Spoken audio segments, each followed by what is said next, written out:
7 Sport continues to present the best in Australian motor racing with this exclusive telecast of the Super Series 84 from the Adelaide Raceway.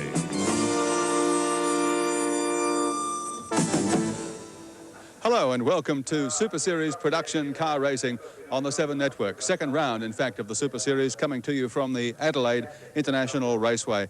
Evan Green, a series that's already had some controversy. There have been 2 cars disqualified after last week's Calder race. We'll see one of them here. That's Jim Finico in the Starion. But despite the fact that he had trouble in the Starion last week, there are 9 of them in the race today. This is Mitsubishi's home territory, so they're out for a big showing. 9 Starions against 3 Alfa Romeos, against 3 BMWs and a couple of Falcons. It's very much a circuit that'll suit the turbos, but the Alphas have put in very fast times in practice. Yes, I was going to say the GTV6s and the BMWs, I guess we can allow them a couple of runs to get into gear. Do you think we're going to see a better showing today? I think we will. Colin Bond is very close, as is Gerard Murphy. 2 Alphas are right up among, 5 Starions.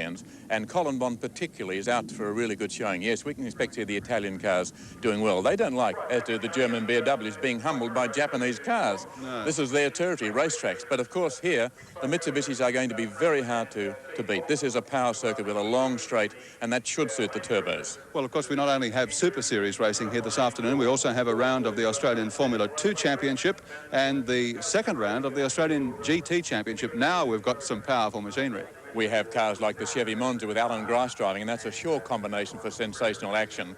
We have, hopefully, the Alfa Romeo of Tony Edmondson. In an earlier race today, he did have trouble, but he should be back on the track. And we've got some exotic cars like Brian Thompson's Mercedes-Benz and the Queensland Mark Tregarth's lovely Jaguar XJS. So there's some very good machinery with 500 and 600 horsepower under the bonnets, or in some cases, alongside the driver's left elbow. GTs, Formula 2 and Super Series production car racing. We'll be back in a moment with all that action.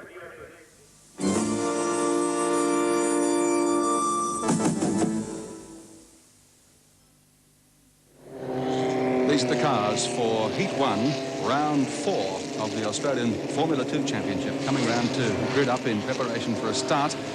This is their warm-up lap, and when they come back to the start line, they'll only be held there for minimum time, about 10 seconds, before they blast away on a 16-lap event here at the Adelaide International Raceway. Peter Glover is leading the series after 3 rounds quite clearly on 53 points from Neil Israel on 47 points, then Terry Ryan on 44.5 points, Peter Macro on 44, Keith McClelland on 39, Craig Sparks 38.5, and then the defending champion Ian Richards has been pretty much out of it so far this season, back on 30.5 points. There are 16 cars in this race, and fastest in practice yesterday was the driver of car 9, Keith McClelland, in a Cheetah. So he will start from pole position, that is on the inside of the front row. Alongside will be Peter Glover, the man who leads the series.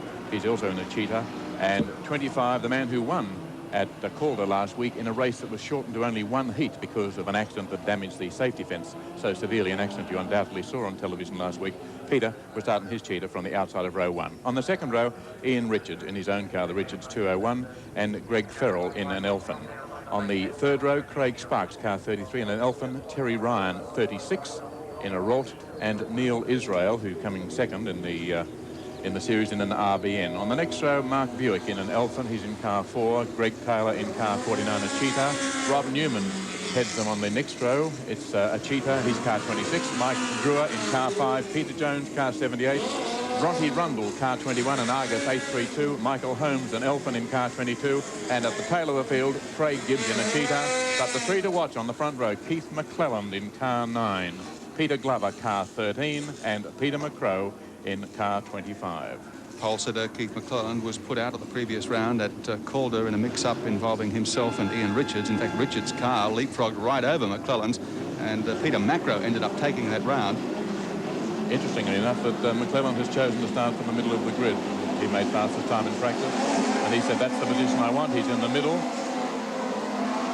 and he makes a good start, although it seems that Glover is moving alongside him in the yellow car, and Glover, in fact, will have the better line for the inside, and I would think that McClelland was regretting the fact that he chose that outside line. Let's see, though, the first corner coming up. They have 16 laps to go, and it'll be McClelland in second spot with Peter Glover leading on the first lap.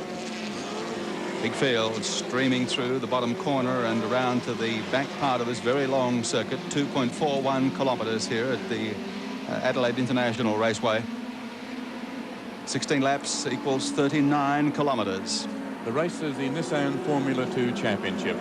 Formula 2 cars run with 1.6-litre four-cylinder engines. They must have a single overhead cam. The engines favoured are Volkswagen Golf units, Fords, Toyotas. Basically production single cam motors, but a very fast category of motor racing, as you'll see here at Adelaide. 15 laps to go.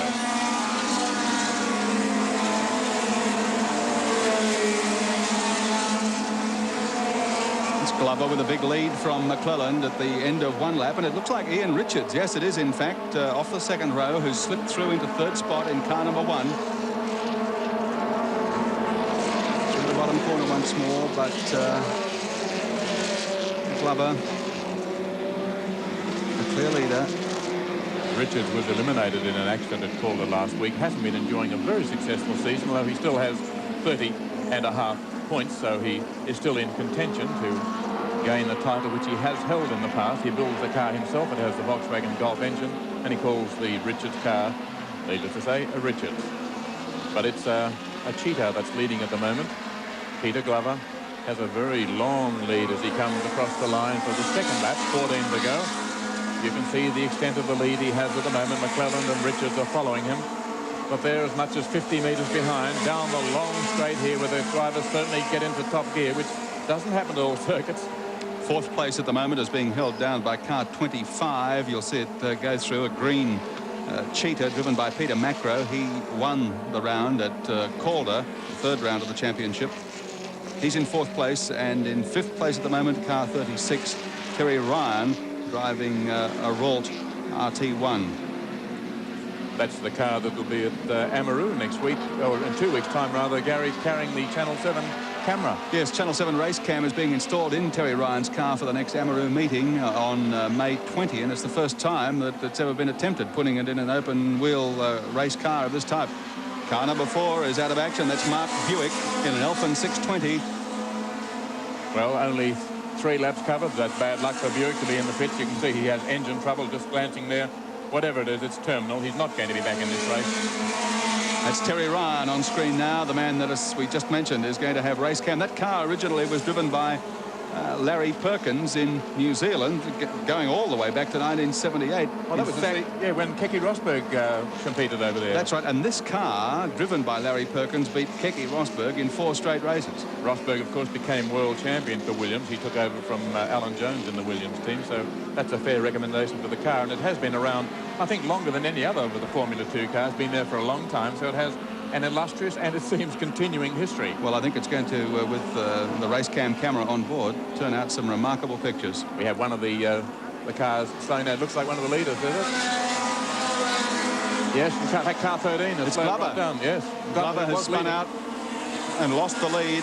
He's limping into the pits, in fact, Gary. There's something, he's still under power, but only marginally, and he is he's waiting for his crew to come and give him a hand. So Glover has gone from the race. And now, with 4 laps covered and 12 to go, it's car 9 Keith McClelland in the lead from Ian Richards in car 1 and Peter Macro in car 25. There they go. Next up is Terry Ryan in car 36, then car 35, Neil Israel. That's the order.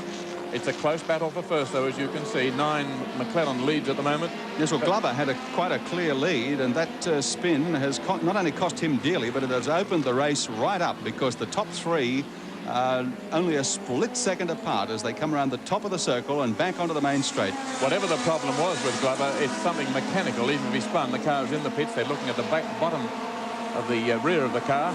Only 1 second separating the first 3 cars. Here they are. And you can see for yourself. McClelland, Macro, Richards. Richards, remember, the defending champion, was put out, in fact, 2 of these 3 cars. Oh, goodness me, brake lock up. He certainly went deep in the corner before putting the brakes on, and they just locked as he came out there. Macro. Where is Macro gone? He's there. He's still sandwiched in between McClelland and Richards in the green cheetah. Right, just my view of it. The flash of colour there suggested a white car, but it is Macro, of course, in second spot, the man who won last week.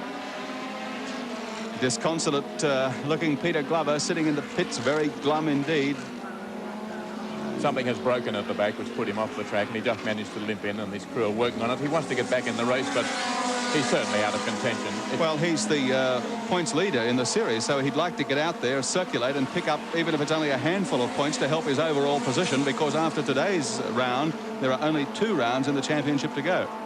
The order then is McClelland, McCrow and Richards. They're close together, as you can see. 1 second separating the 3 as they flash around the Humes corner.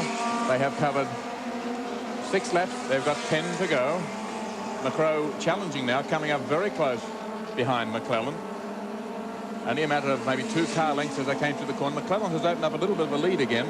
In some parts of the circuit, 1 car gains an advantage on another. The other restores the balance, but as they come sweeping up towards the big speedway loop, there'd be a gap of maybe 3 car lengths between this man, Keith McClelland, and Peter McCrow. Just behind you can see McCrow coming in, and he's got Richards fairly close behind him, but I would think then that McClelland may just have gained another maybe a few hundredths of a second, no more than that in it. He certainly pulls away down this section of the course on the big long straight. He's got just a little bit more up his sleeve here than the other pair. In fact, it looks at the second place that McCrow is holding might be in contention at the moment. Now they have 9 laps to go, say 8 3/4 to be very precise, from the back section of the circuit. McCrow has closed up. He likes it round here, and Richards is hanging on there. But it seems to me, Gary, that McClelland is well and truly in control of this race. Look at his lines, they're excellent. He takes a nice smooth line through there, covering the course. He knows he's got the power down the straight. All he has to do is stay in front round here. Macrow's getting closer though on the Speedway Bowl.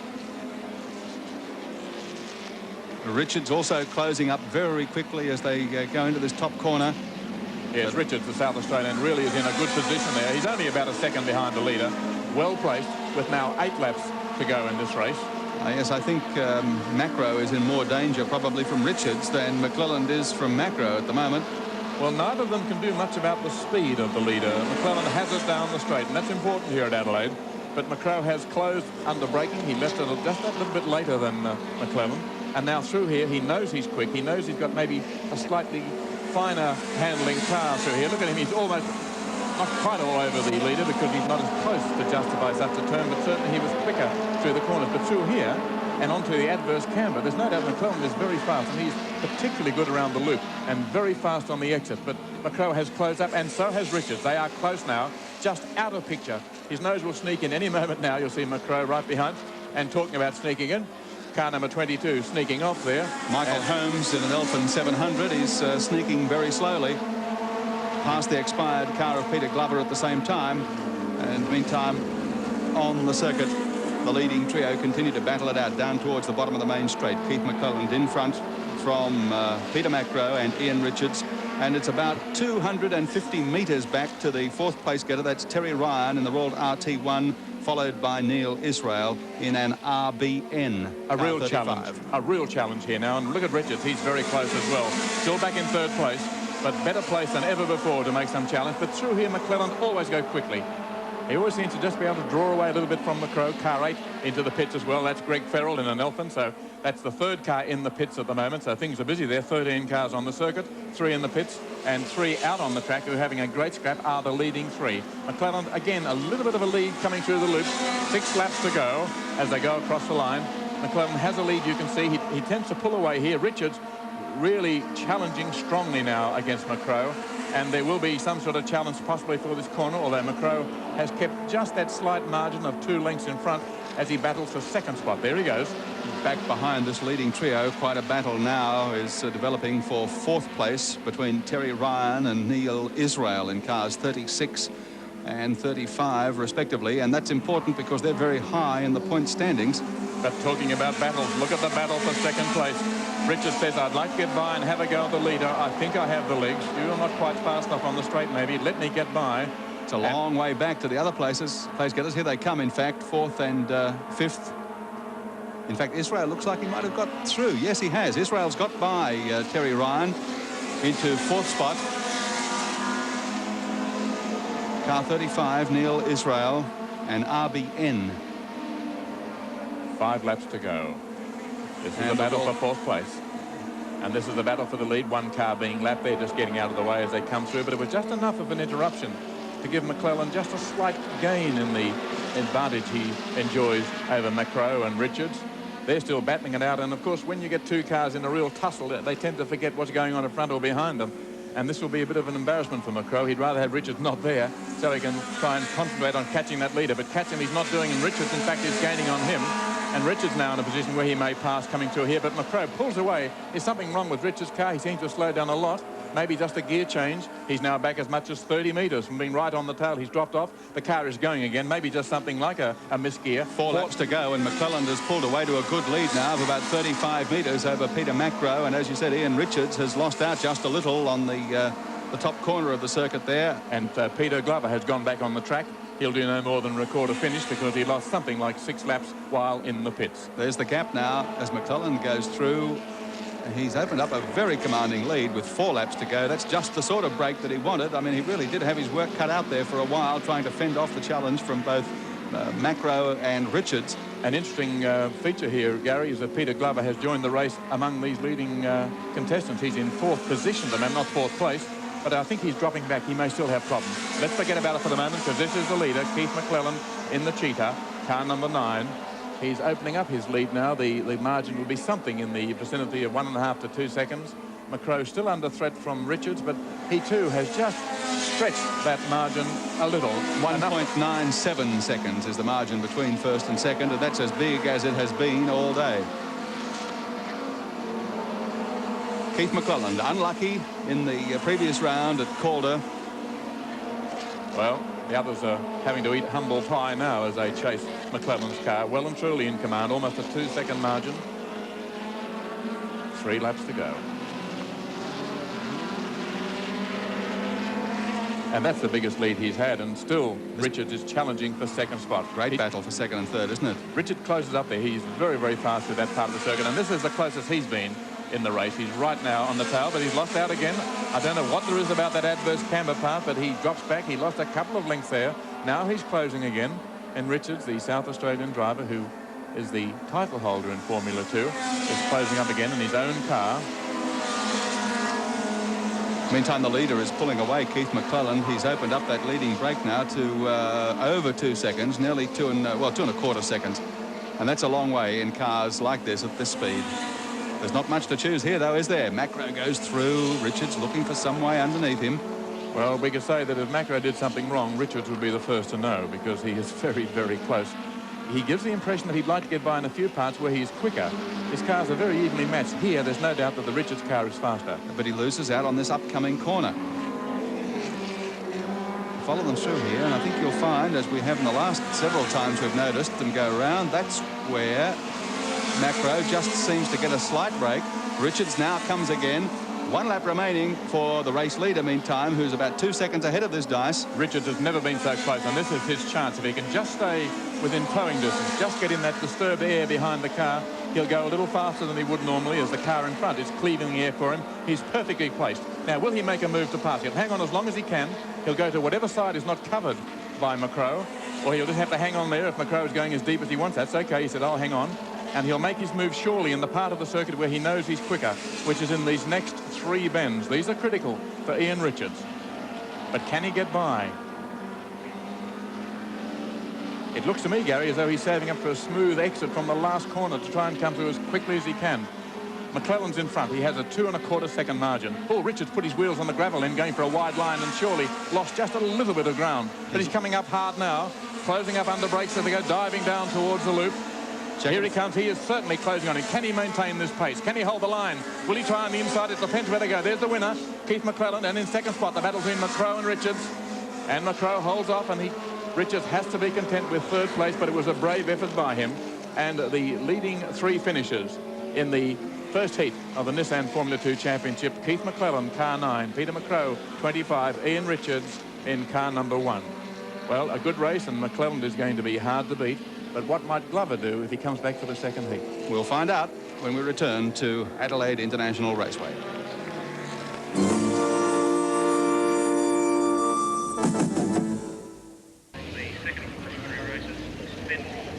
Welcome back to Adelaide International Raceway and our telecast of the second round of the Super Series for Group E production cars. Well, to the uninitiated in motor racing, Group E doesn't really mean much. What it does mean is this: they are pretty well stock standard off the showroom floor cars that you can walk in and buy with a ceiling price limit of $30,000 or under, obviously. And so that's what we end up with when we look at the field. We've got some Commodores, some Falcons, we've got a host of imported material, Japanese cars, the Starions, the RX-7s, the Nissan 280s, the Pulsars, BMWs, the Alphas. That makes up the field. The locally produced machinery hasn't had a lot of success, namely the Fords and the Commodores. Imported machinery's pretty well dominated this category of racing since it was reintroduced in 1981. Of course, it was this type of racing that made the Bathurst car race the classic that it is during the 1960s and the early 1970s. Obviously, there are some small modifications allowed. What are they? Well, they do allow some minor modifications to the exhaust system, not that it matters too much. They obviously allow special brake pads, absolutely necessary under racing conditions. The only other modifications that are allowed are shock absorbers. They're entirely free. The competitors can use what they like to improve handling. But no change is allowed that would improve the performance of the engine. So in that respect, the cars are just as you would drive them out of the showroom floor. As I said, the locally produced machinery, the Commodores, the Falcons, have not had as much success in this category as the imported machinery. Gary Cook, tell us about the Falcon. How does it fare in this category? Well, it goes very well for what it is. It's a four-door sedan, and we're racing against more or less pure sports cars, but it's holding up very well. We're not far away behind. I think there's only about a second separating the field, so we're going very well. What about handling? I noticed in practice it seems to be a bit of a handful around the circuit. Well, we find that it's out-handling the sports cars. It's only the difference in the straight line that they're quicker than us. We find that the longer wheelbase of the Falcon is excellent for this circuit. What about this series? It's been an enormous input, hasn't it, for motor racing? I think it's tremendous. I think this should be a national formula. It's that good. It's so close. At Boulder last week, there was 38 cars within 1.3 seconds, so you can't get much closer than that. And a close race is what we're looking forward to when we return to the Adelaide International Raceway for the second round of the production car Super Series.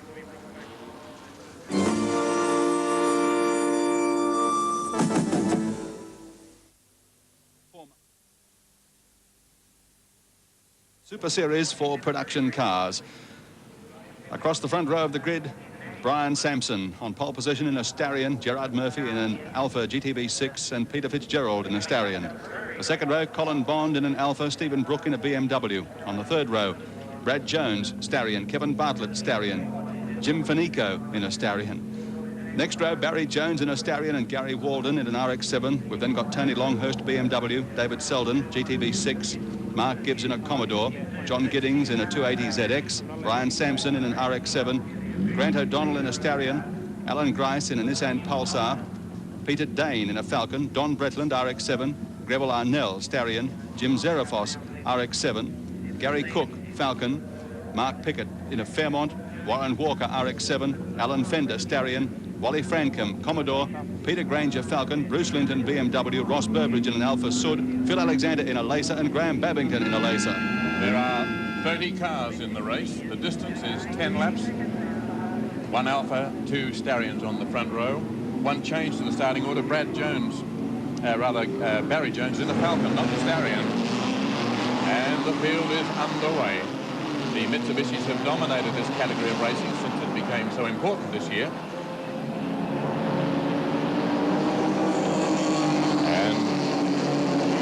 Fitzgerald, who won at Calder last week, is the man who from the outside of the grid gets the best start. He's leading. He'll have to swing deep across the field.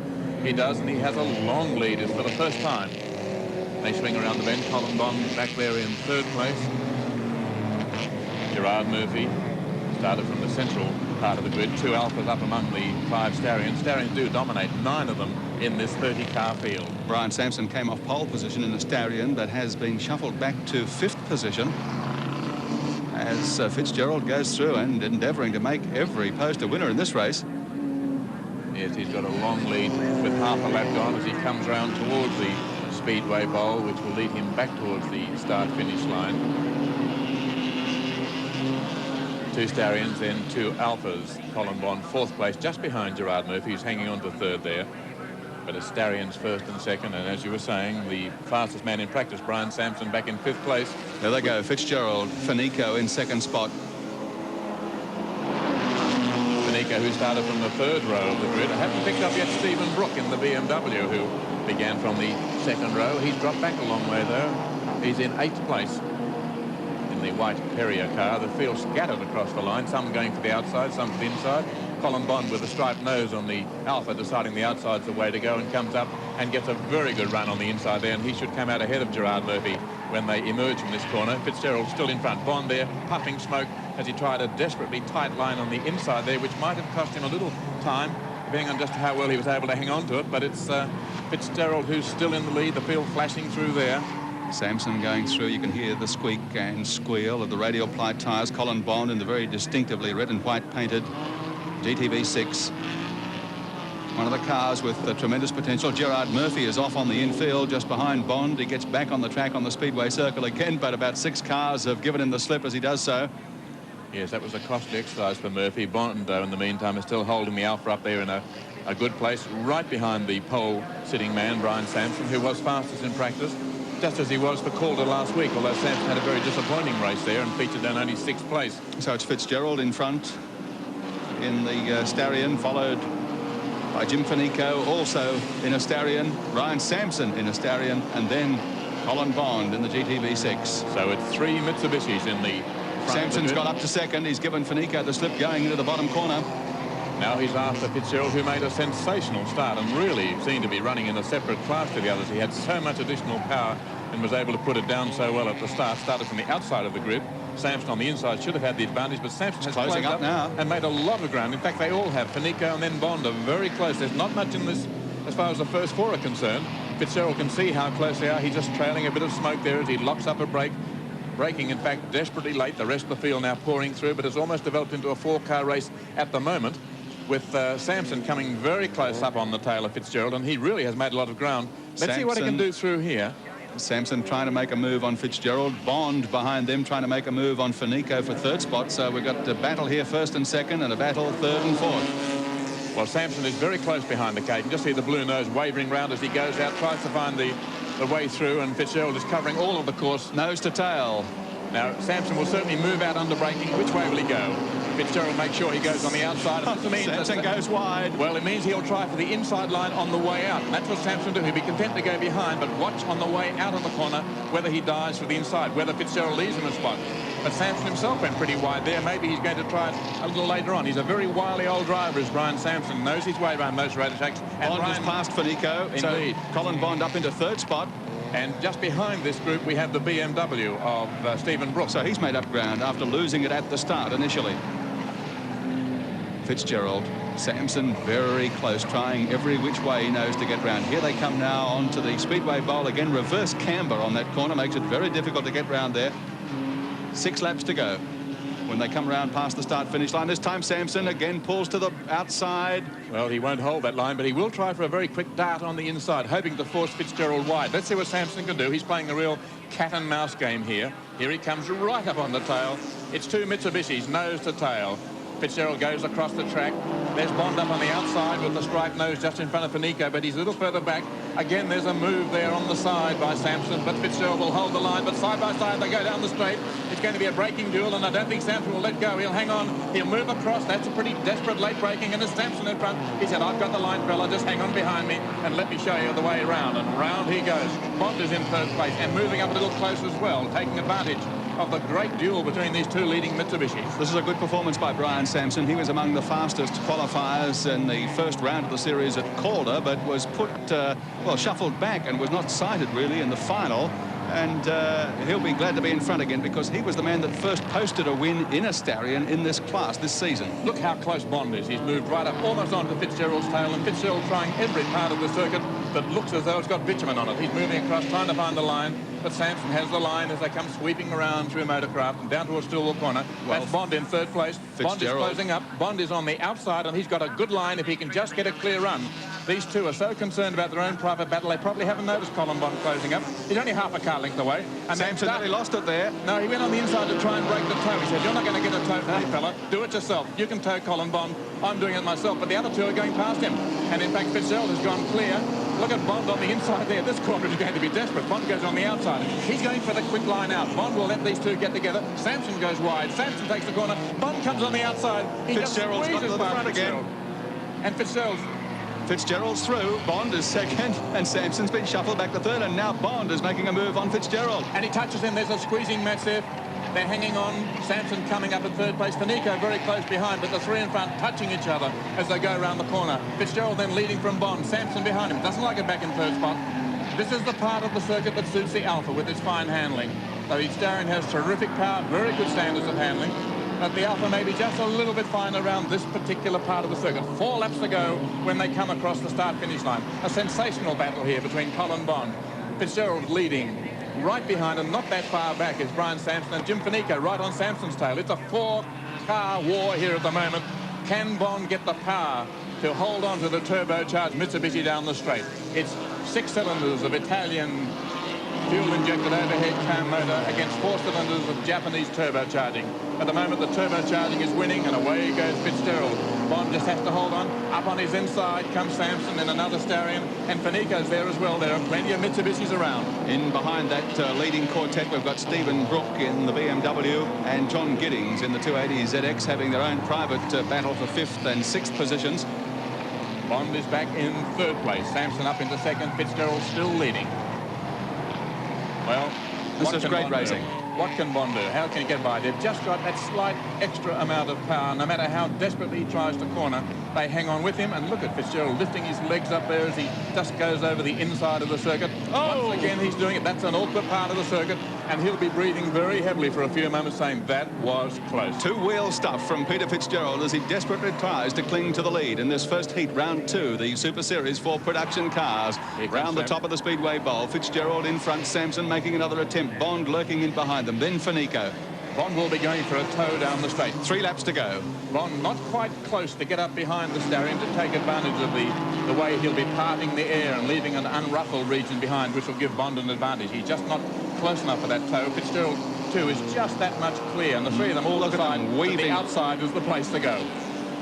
Now, let's see how quick Bond is through here. It's still Fitzgerald who leads. A great battle is Sampson in second spot. Bond now sweeping up into third place. Fanico dropped back a little bit, back in fourth, and behind them in fifth place is Stephen Brook in the BMW.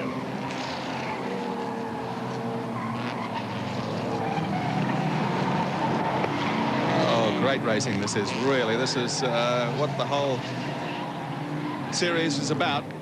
Just behind the BMW, by the way, is John Giddings in a Nissan 280 ZX. So a nice mix of makes here, and a notable absentee from the leaders is the Mazda RX-7, which dominated this category for standard series production cars last year. Also Alan Grice in the Nissan Pulsar, although he is in fact in about 6th, 7th spot, just behind John Giddings. And the leading RX-7 is Gary Waldron, who's back there in 9th place. 2 laps to go. 2 laps to go in this 10-lap race. The Bob Jane T-Mart Australian Super Series, $200,000. Stephen Brook has, I think, must have had a bit of a lose over the back of the circuit in the BMW. He's back and racing, but he's been shuffled back again to about 10th or 12th position. Here comes Sampson on the inside. He's got the line, so Fitzgerald has to be content with it. Oh, Sampson's gone wide. He's sliding, but he holds it. Fitzgerald had to back off, or else he thought he'd be wearing a Starion as a mascot. So it is still Sampson in the lead, but he'll be breathing rather deep in Colin Bond, who tries desperately hard, has to correct a front-end slide, and that's rare. But so deep did Colin go that he lost the front when he corrected. He's lost a bit of ground there, but there's no doubt that Colin Bond is trying as hard as he has ever tried. A lap and a half to go in this race, the first heat, the Super Series. Sampson in front. Fitzgerald, he's off the course, he's on the infield, on the grass as they go around the Speedway Bowl, and they give him a go by. Fitzgerald now in front from Colin Bond. Sampson getting back on the circuit. Jim Fanico will pass him and take third spot. What a disappointment for Sampson. Here comes Colin Bond on the outside, this last lap challenge, and Colin Bond trying to make a move to let him go fast through here. Last lap board is out as they go through. Well, Bond is beautifully placed to overtake. He weaves across the track following Fitzgerald, who's trying desperately to break the toe. He doesn't want to get Colin the advantage of his speed. But Bond is holding on tight. It's all down to braking and cornering now. The flags are out to warn them that there's a car right behind. I think Fitzgerald knows that. He opened up just a slight gap. There's no doubt the Starion does have the legs down the straight. Colin Bond going very hard through the bend there. Sweeping round, trying to gain momentum. He's got it. He's going very hard. It will come down to these last few desperate corners. Bond behind. He's got maybe 2 corners to try and put his nose in front, but the road is blocked. Fitzgerald has the pass through there. Bond has to be content to go over the grass a little bit. Hangs on tightly as they come through the last little dog leg before they sweep onto the speedway bowl. Bond does a good line there out wide. He'll come through very fast. Fitzgerald trying to block the line, and they're now coming onto the loop over the adverse camber. And now away they go. Can Colin Bond get a line through here? Fitzgerald is quick. Sampson has taken Fanico for third, but the battle is between the first two. Here comes Bond now, trying his last desperate manoeuvre as they go through the final turn. Fitzgerald in front by about 2 car lengths. Can Bond come out of this corner fast enough to catch him before the finish line? I don't think so. Here they come down to take the checkered flag. And it's Peter Fitzgerald in the Starion taking first place. Colin Bond, the Alfa Romeo GTV6, is second. And Brian Sampson, after leading in parts of the race, comes across the line, a disappointed third.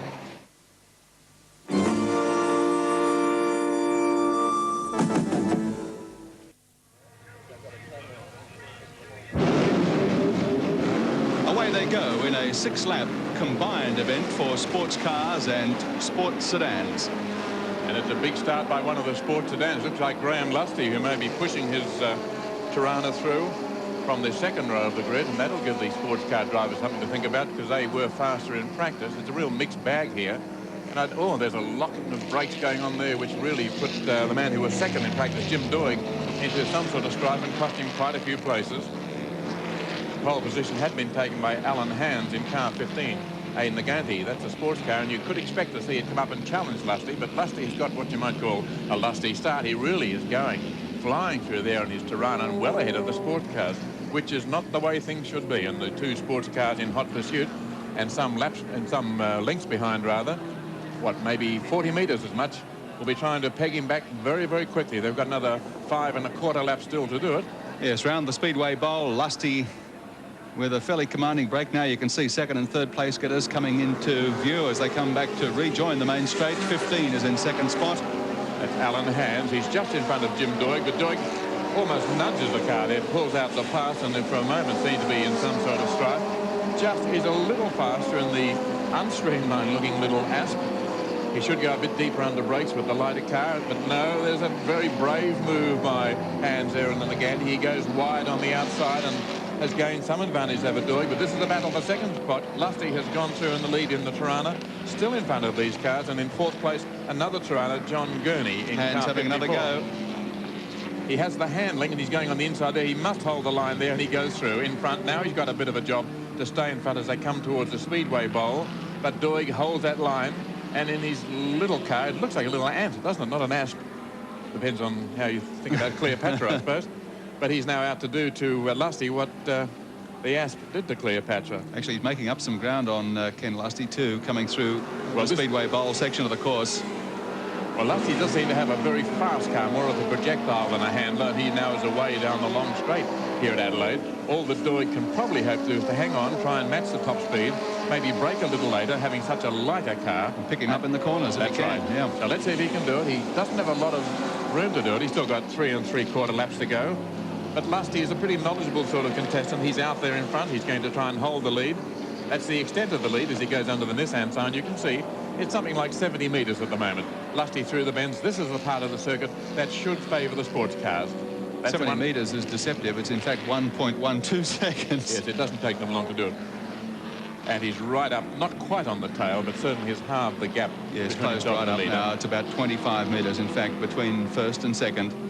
Onto the Speedway Bowl again, and they've dropped off Jim Doig, the third place getter. Now that's where the difference in performance is, but he's taken a very difficult line out there. Lusty won't surrender his position, but he can't do much about keeping the Asp in sight, except the Asp went so wide on the Speedway Bowl that he lost ground. Straight line. He's got great acceleration, Lusty, in that sports sedan.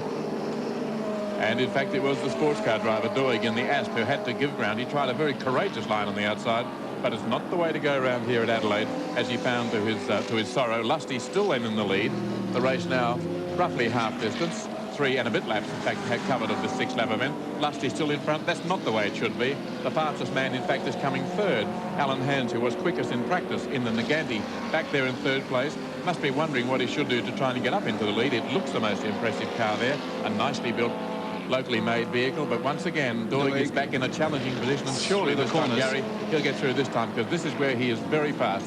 Here he comes now. It's almost as though he's on a rubber band and he's just about to take up the slack. Let's see what he can do. Here he goes. He won't go on the outside, you can be sure of that. Yes, he takes a tight line on the inside with 2 laps to go in this combined race for sports sedans and sports cars. Lufty, though, still has the legs, and he pulls away from the little asp of Doig. Doig has to do it again. He's got less than 2 laps to do it, and he himself is under some sort of challenge from Alan Hands in the Nagganti. It's a 3-car race roughly at the moment. John Gurney's back there in 4th place. Let's concentrate, though, on the leading 3. 2 sports cars trying to haul back a sports sedan. Lusty leads, but the sports cars make up ground through the corners and through the S's at the back of the circuit. Let's give full credit to Lusty the way he's driven. He really has thrown that car around, but the sports car right on his tail again. Is it close enough, though? This is the part of the circuit where Doig should get by, where he has to get by. But can he do it? Lusty will take the line. He'll hold it and make it very hard for the little asp to get by. When they complete this, 1 lap to go. He's going on the outside. That is a difficult line, as we found before. Can he hold it? I wouldn't like to be in front of that Tirana coming through there, but he's done it. He's held it. He's going very close to the fence now. Can he hold him under a sheer acceleration? There's a slower car in front that's pulled out of the way. Bang goes the Tirana, just like a rocket. Past him, Lusty's back in front, less than a lap to go, and Doig has to do it all again, and Hands is holding back there. I don't think Hands poses the threat. The real chance of victory here, apart from Lusty, has to be Jim Doig in the Asp. Doig right on his tail now, going through the back part of the circuit this time, trying to get past because he needs to establish a reasonable lead coming out of the final corner to hold it to the finish line.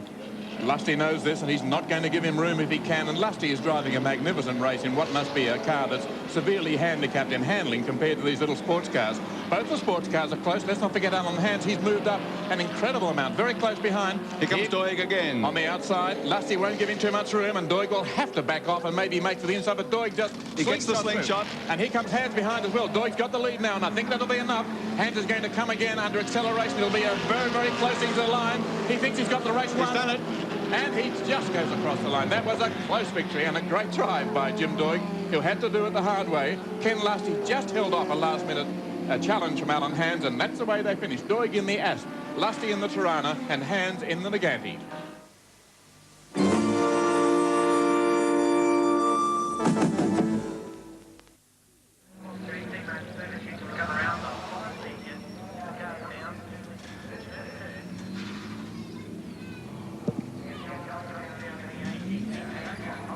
What is that?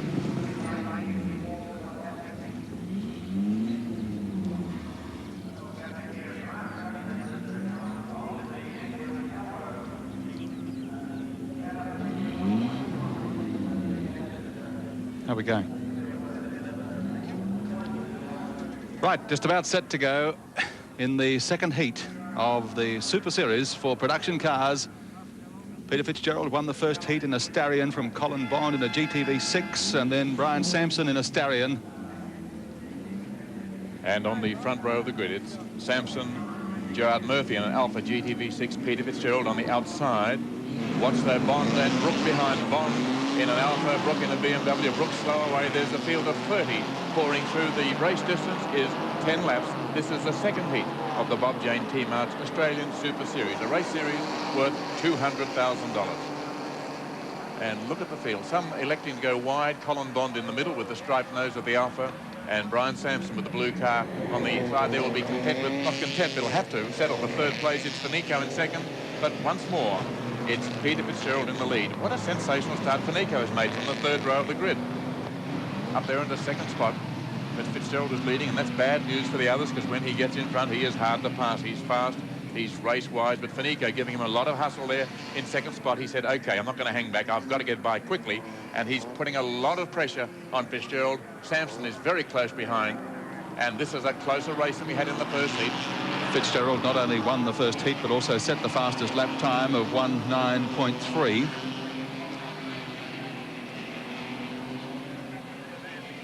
Alan Grice, I notice, is missing from the lineup for the second heat in the Nissan Turbo Pulsar. He was back in 17th place on the grid. Sampson weaving, so is Fanico, both of them trying to find some way to fool Fitzgerald to get round. But Fitzgerald Fitzgerald still in front, using a lot of the road quite legitimately. He just moves to where he wants, and they either follow or go their own way. And he takes a wide line this time. Sampson stays on the inside with Finico on the outside. That's pretty desperate motoring if they just touch, but Finico has to stick on the outside there. The two alphas of Gerard Murphy and Colin Bond side by side, almost in fourth place. Finico and Sampson almost side by side there too, as they battle for second and third spot behind Fitzgerald. Colin Bond has moved into fourth place, having just ousted Gerard Murphy from that position in the leading alpha. So it's the Japanese Mitsubishi Starions, in effect the sports car stablemate, or the sporting coupe stablemate for the Sigma, in the lead. Been a great success in this category of racing. Look at the lead that Fitzgerald has opened up over Sampson. Sampson, who won the first race this year in this new category of touring car racing. The limit is $30,000 in prize money, which has allowed cars like the Mitsubishi Starions and the BMW 323i into the event. It's the Starions, though, which have been doing very well at the moment. The BMW, the leading one being the Stephen Brook Perrier car way back. In fact, the Perrier car would be somewhere about 9th or 10th place, I think. So that's not good news for the BMWs at the moment. Yes, in 12th place, in fact. Car that is going extremely well. Up into 5th or 6th position is car 41. That's the Starion, who's driven by Peter Dane in 6th position. Well, he's come from 18th place on the grid. That's a great sensational performance, drive. yes. Well, these Starions are really doing well. They're a 2-litre engine. It's a Sirius motor, not the same category of engine as goes in the Sigma. A slightly different Mitsubishi design, built basically for turbocharging. A very powerful car, and really something of a breakthrough in Japanese cars, in that it does have very high standards of road holding and braking. In fact, you'd have to compare it with a Porsche, a car as good as that. As Colin Bond is finding, he's in 4th place and doing very well, but he can't get by these Mitsubishis in front. 3 Starions, 2 Alpha GTV 6s, and then another swag of Starions going through. The field consists of 9 Starions, they're by far the dominant make, then 5 Mazda RX-7s, the type of car that used to dominate this category last year. Then we have 4 Falcons or Fairmonts, basically identical cars in terms of the mechanical specification, 3 Alfa Romeo GTVs, 3 BMW 323i's, 2 Commodores, 2 Ford Lacers, and 1 each of the Nissan 280ZX. We don't have the Nissan Pulsar Turbo, that is the retirement before the race started, and 1 Alfa Soul. A field of 29, and one who's not going to go any further is that Mazda, car number 10, in a cloud of dust on the side of the track is Don Bradland. Formula Ford star who's having a go at this series production racing, and of course, like many other drivers, has been attracted by the prospect of so much prize money. $200,000 for this category. A series of races with 6 laps to go. A series of races here at Adelaide International Raceway, at Calder, Melbourne International Raceway, and in 2 weeks' time, when the field moves on to New South Wales, at Amaroo Park. You had me puzzled for a minute. I thought you said Don Bradman. Hasn't quite got the same score on the board. No, Don Bradland, and still the challenge on Peter Oh, Fitzgerald. Here comes Colin Bond taking Finico to get through into 3rd place as they go out of the bottom corner at the end of the main straight. Yes, he does. Well, Colin had the line then and braked very late and came in hard into this long sweeping right-hander, and now he's moved up the distinctively striped nose of number 7, the Network Alpha entry, up there now ahead of Finico. So the Mitsubishi grip on the race has been lessened just slightly. Only 2 cars in the lead, and Colin Bond in the 6-cylinder 2.5-litre V6 Alpha up into 3rd place. So at the halfway mark, it's shaping up for the same 4 cars that dominated the first heat to dominate the second. Fitzgerald, here comes Sampson, mounting a big challenge on Fitzgerald as they go down into the top corner. Colin Bond also moving up close on Sampson's tail. Colin's gone sideways on the corner. He took it very hard there and had to use all his rallying experience to hold the car. Held it beautifully, but lost a little bit of ground, a little bit of pace in a long and continuous slide, which was beautiful to watch, but maybe not so good if you're in the car and saying, that cost me about 0.05 of a second. And in a race like this, that sort of time can count. Down on the outside goes Sampson. He's out for this quick exit to the corner. He won't be first in. but he does like the long sweep through this bend. He likes to be fast the other way. Let's see if he can make up ground on Fitzgerald. And Bond is very close as well. He took a great line through there. And Finico in the best heat of all to see the leading three, very close up in fourth spot, making 3 stallions in the lead. From 1 to 4, in fact, only 1.38 seconds. That's how close it is, with something like 3.5 laps still, or 4.5 laps still to go. Fitzgerald locking up a break there. Puff of smoke, followed by Sampson over the ripple strip. Colin Bond in the GTB6 third spot, then Jim Finico in another stallion. Gerard Murphy now has dropped off about 45 or 50 metres back in fourth spot in another GTB6. And then comes Brad Jones, who showed out so well to finish third in the final at Calder. He's back in 6th position. And with 4 laps to go, Colin Bond now is poised for second spot. Can he take the Brian Sampson stallion? He hasn't got the pace of these turbocharged Mitsubishis, but he does have great cornering abilities. Not that there are any laggards, and Sampson is making a move, in fact, on Fitzgerald. Bond, though, going for the outside. He said, OK, I'll leave you two in front. I'll make my move coming through the corner, and takes a quick line through there. But Sampson is right in front, and Bond will have to brake a little bit to avoid running into him. Goes wide, and Finico comes up on his tail, and because of that manoeuvre, Colin has dropped back just a little, and there's still the 2 stallions in front. No real distance between them. Bond now, what, maybe 2 lengths behind, 2 clear lengths behind. Comes through a little tighter then, just varying his line, maybe to throw off Finico, maybe to put himself in the position for a couple of corners away. In a race like this, you're not thinking what's happening on this corner necessarily, but positioning the car so it is accurately placed for a future corner. Car 41. Peter Dane, who was doing so well, in fact, coming from middle of the field off the grid to get up into 6th place at one stage, now in the pits with trouble and out of business. 3 laps to go. Fitzgerald still. In fact, it looked like Barry Jones in the car. Maybe he was alternating there, but just hard to say. Whatever it was, the driver is disappointed because he is certainly out of the race.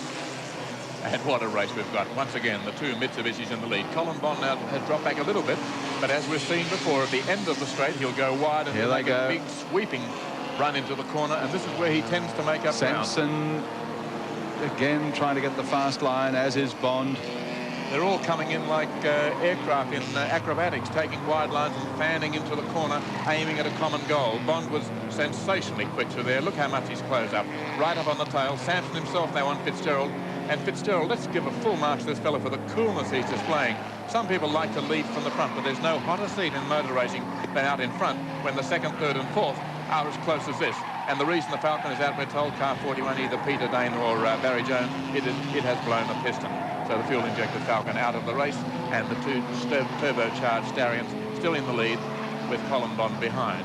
2 4-cylinder, 2-litre turbocharged entries in front of 1 V6 fuel-injected 2.5-litre Italian car. 2 to go. We have 2 laps to go. Well, Fitzgerald, as you said, you've got to give him full credit because he's survived all the challenges that they've been able to throw out to him so far in both heats. But Sampson really is not about to give up, even with 2 laps to go. Why not? That still means about 14 corners around this circuit. Here goes the fan formation again. Colin Bond going wide, and Sampson said, that's not a bad line, Colin. I'll go first if you don't mind. And he gets a nice fast run through there, but Fitzgerald's still in the way, and Bond comes up very close on the tail of the Mitsubishi of Sampson, and he has made up a lot of ground. Goodness me, if the course was on one long right-hand bend, Colin Bond would be in the lead, I think. And they're right on the tail now, Fitzgerald. Less than 1 second separating the top 3. 0.8 of a second, in fact. Cloud of smoke there, and I can't even see through that. No, you can see as much as we can. And you can deduce just as we can that there's a car off, that it's still mobile, because we can see the sun glinting on its roof as it tries to regain the track. Car number 27 just regaining the circuit after that manoeuvre. Jim Zerofos in a Mazda RX-7, one of the last 5 lap board RX-7s. is out for Peter Fitzgerald as he crosses the start-finish line. But gee, Colin Bond has dropped back very sharply, and suddenly there he's been passed by Jim Finico. He has trouble. Colin has slowed down. There is still one more race. There's the final for this, so all this will be resumed once again. Colin Bond then out of contention, one must say, and it's Peter Fitzgerald with Brian Sampson maybe back a little further than last time, but Sampson is fast through here, and Sampson will be trying desperately hard through these last few bends to try and take victory in this, the 2nd heat of the Bob Jane T-Mart Australian Super Series, Australia's richest motor racing series, with $200,000 in prize money. Fitzgerald leads. Sampson is closing again as they come round for the last time into this sweep before they come onto the Speedway loop. This is where Sampson is fast. Up over the wrong camber part, the cars wobble back onto the loop. They've got it between them. Finico is about 80 metres back in third spot. Colin Bond fourth, and encountered some trouble, obviously, after that great dice between the top three. But here's Fitzgerald coming around the last turn, straightening up to take the checkered flag at the end of heat 2, round 2, the Super Series. There it is. He crosses the line in front of Brian Sampson. Another great victory to Peter Fitzgerald. It's Fitzgerald in the Starion first, Sampson in a Starion second, and going across the line in third place will be yet one other Mitsubishi Starion driven by Jim Finico. We'll have confirmation of those placings when we return to Adelaide International Raceway.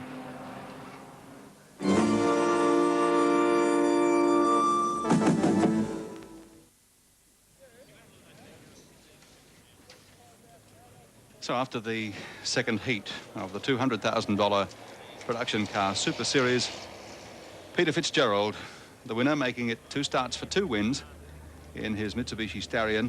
Second place in this second heat, the one just decided, going to Brian Sampson, also in a Starion, followed then by Jim Finico, yet another Starion. And Colin Bond, who was second in the first heat, had to be content on that occasion with fourth placing after a little mishap in the concluding stages of the race, where he was up there really pushing both Fitzgerald. Here it is again.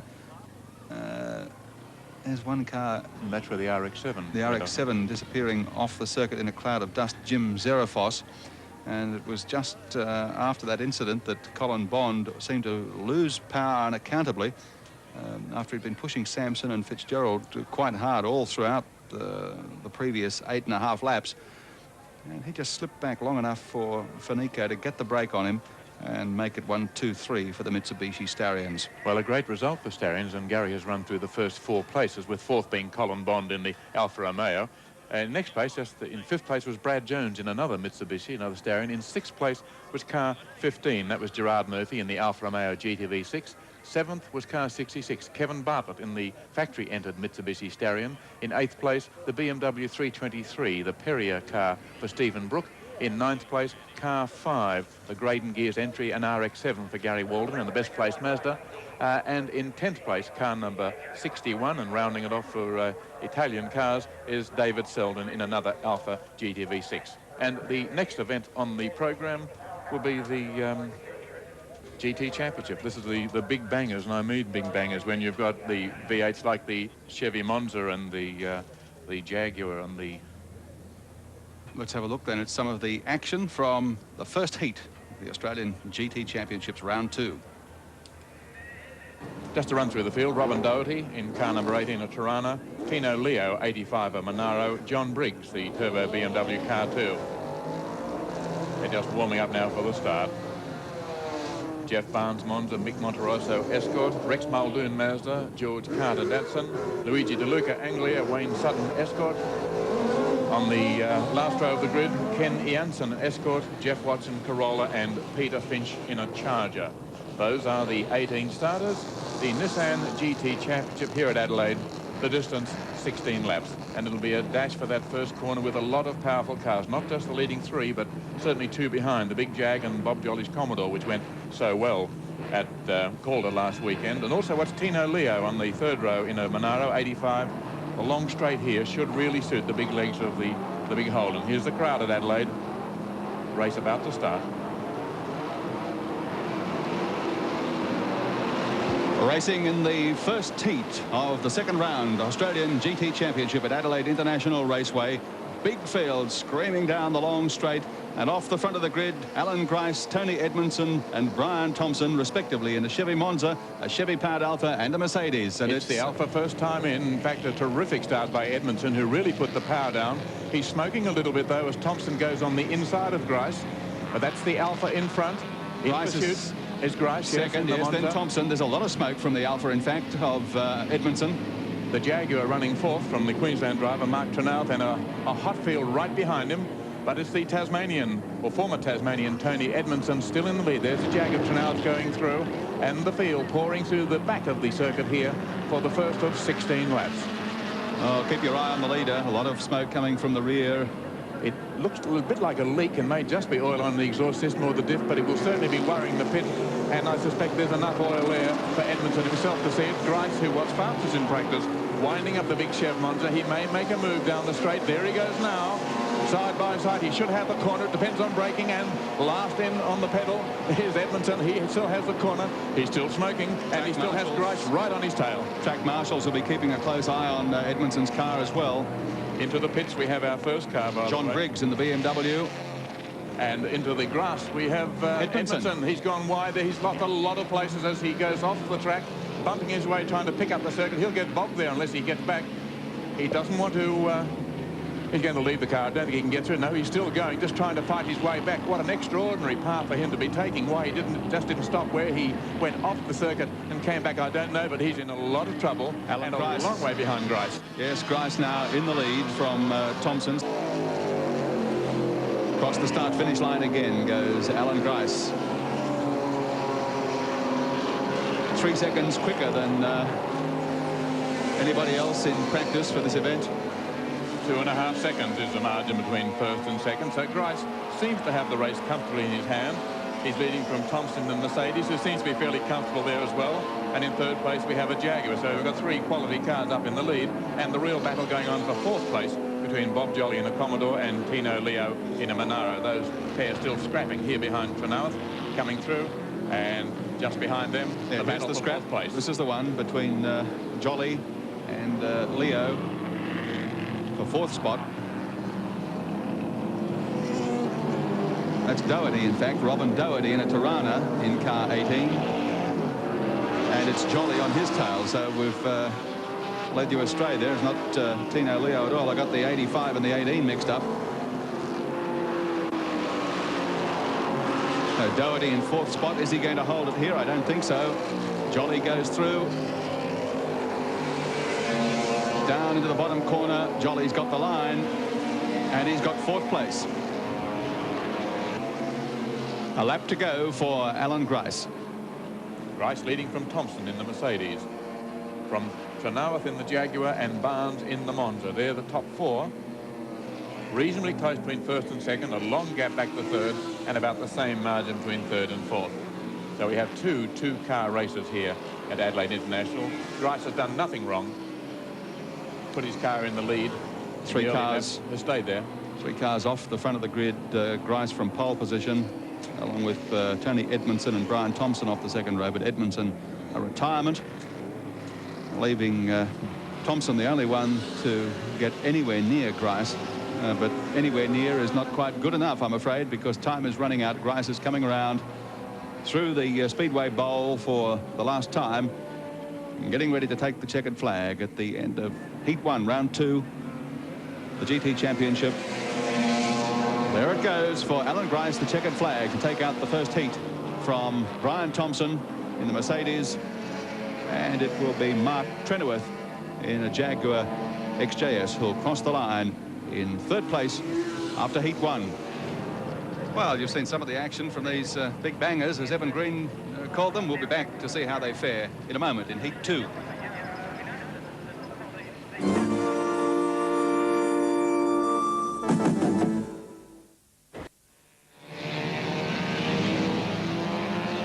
Here they come to grid up in preparation for a start in Heat 2 of the Australian GT Championships. This is the second round being staged here today at the Adelaide International Raceway. First heat going to Alan Grice in the Chevy Monza from Brian Thompson in a Mercedes and Mark Trenoworth in a Jaguar. Alan Grice is the series leader and is looking pretty comfortable to hang on to that lead at this stage anyway. And it's obvious, Evan Green, as they come around, that Tony Edmondson is missing altogether. Yes, the problems he had in the first heat were sufficiently serious to keep him out of the start for the second, which is bad luck for the Tasmanian. And a strange coincidence, Gary, is that the first 3 in that first heat, Grice, Thompson and Trenoworth, that's the way they are in the Australian GT Championship point score.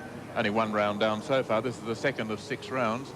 The 2 leading cars in on the front row of the grid, Alan Grice in the Chevy Monza in pole position, and on the far side of the grid, Brian Thompson in the turbocharged Mercedes Sport. In case you're wondering what they are, a Chevrolet on this side, a Mercedes-Benz on the other. Not like the sort of car you see going to the school to pick up the kids. Brian Thompson just selecting reverse gear for some reason. Let's see if he moves forward again. Yes, he does. Just to make sure he's in exactly the right place and he's in gear properly, I suppose. On the second row of the grid, car 8, Mark Trenow, the Queenslander, in a Jaguar XJS with Bob Jolly in a Commodore alongside him. And on the third row, Robin Doherty in a Tirana and Tino Leo in a Monaro with John Briggs in a BMW. There are only, 14 cars, I think, left to contest this second heat, which is over 16 laps. There they go. Grice and Thompson dragging down the main straight here at Adelaide International Raceway. And who's this getting through between them? Jolly it is, I think, in the Commodore, who's made a sensational start from the second row of the grid. Off the second row to grab the lead. He's in front of Thompson. Grice is third. Well, Grice didn't make a good start. He's back in third spot. He won the first heat. He leads the championship, but it's Jolly in front. Then Thompson in the Mercedes in second spot. And look at Jolly go. What's he done to the car since the first heat? I don't know. He was hardly sighted first time round, but now that car is firing unbelievably. And Bob Jolly has given both Grice and Thompson the go-by right at the outset. Well, he was quick at Calder last week, but he was only 6th in the first heat. But let's see whether he can survive a challenge on the first lap. It's Mercedes and Monza on his tail. Two of the old hands in Australian motor racing, Brian Thompson and Alan Grice behind him. Let's see how it goes when sheer horsepower counts. And there's a lot of horses out there on the track at the moment, but Jolly's got as many as they have. He's staying in front. But on the inside, the Mercedes of Thompson, and right behind him, the Chevy Monza of Alan Grice. And it's second spot for Bob Jolly now, with the Mercedes taking the lead. And that's a sight we haven't seen very often in Australian motor racing. A Mercedes-Benz leaving an Australian championship event.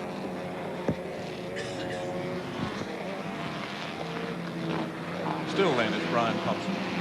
Jolly hanging on the second spot. Alan Grice right behind him. And then car number 4 next up. Coming round onto the Speedway Bowl again, and he's pulling out to quite a good lead now, Brian Thompson over Bob Jolly. Jolly's under a big challenge from Grice. Grice goes through and takes second place. Jolly seemed to lose power there for the moment. In fact, Briggs in the BMW looks like taking him down the main straight. Briggs in the turbocharged BMW is in 4th place at the moment. Grice in number 4 up there in second and setting up after Mercedes. There's the white BMW on the left of your screen. Jolly in the black Commodore with the gold band across the nose, still in 3rd place, but the BMW has moved up to challenge. And Grice also moving up on the tail of Brian Thompson's Mercedes to try and mount some sort of a challenge now for the lead. Grice won't like being beaten to the punch off the start line. Grice has mellowed, though. He's no longer quite the dramatic driver he was. He's a better driver for it. He'd be content to do a bit of stalking, I think, just see Thompson there for a while. Well, with 16 laps, they can afford to take a lap or two to settle down, and he's done that now and setting out in pursuit of the race leader. And 3rd place now has fallen comfortably to Briggs, who's moved up very close and right on the tail, in fact, of the Monza. Look how Briggs has made up ground. Mercedes, Monza, BMW. Briggs taking a line on the inside of the track, off your screen at the moment. He's there, though. You'll see him come flashing in the white car. There he is. Right up. Grice has got the line, and Grice has got the lead as they go through the bottom turn. Alan Grice, car 4, the Chevy Monza, is in front from Brian Thompson in the Mercedes, and then Briggs in the BMW. Mark Trenow in the Jaguar, who did so well in the first heat, is back in 5th place, trailing behind car number 6, which is Bob Jolly in the Commodore, just out of your screen at the moment. Action fast and furious in the second heat of the Australian GT Championships here. Alan Grice having hit the front after being beaten to the punch off the start line today, and by gee, they get around this track very, very quickly. In fact, Alan Grice himself will tell you the performance capabilities of this Chevy Monza are pretty frightening. It's a very complete motor car. Its strongest attributes probably its ability to turn into a corner. One tiny turn on the steering wheel and it fires itself into the corner. And quite frankly, you have to make sure that your mind is well awake as you to turn into the corner at the same speed as the motor car. It's a little bit difficult to get off the line.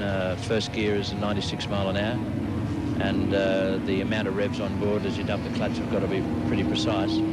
But thereafter, it doesn't matter a lot which gear it in, it just goes. It's got great power and 6 litres of Chevy power, off-the-shelf power, if you like. and generally it's a great motor car to drive. Interestingly though, with a car, with the bit up its sleeve that it has, if another motor car gets in front of us, very often it's hard to get by them. And Alan Grice telling it like it is in this big American car. And while he was talking, car 2, the turbocharged BMW of John Briggs, went into the pits. He's out of the race. And the Jaguar of Mark Renault, the Queenslander, has moved up into 3rd place. So now it's Chevy Monza leading from what's happened to Brian Thompson rather, in car 17. Have we lost him? I can't see him on the track. No, he's slowing. He's still in the field, Evan, but he's slowed quite dramatically in the last lap and has been passed by several other cars. Well, in this case, let me just run through the field quickly for you. It's car 4, which is Alan Grice in the lead. Car 8, Mark Renault in the Jaguar, who now is in 2nd spot. Car number 6, Bob Jolly in the Commodore, 3rd. Car 3, which is Jeff Barnes in another Monza, who's up into 4th place. And in 5th place is car number 85. And where did he come? That's Tino Leo in the Monaro, who was back in the field, but is up there running in 5th spot at the moment. Brian Thompson, who led and then was 2nd, is now back in 9th spot. Lost power very dramatically on the last lap.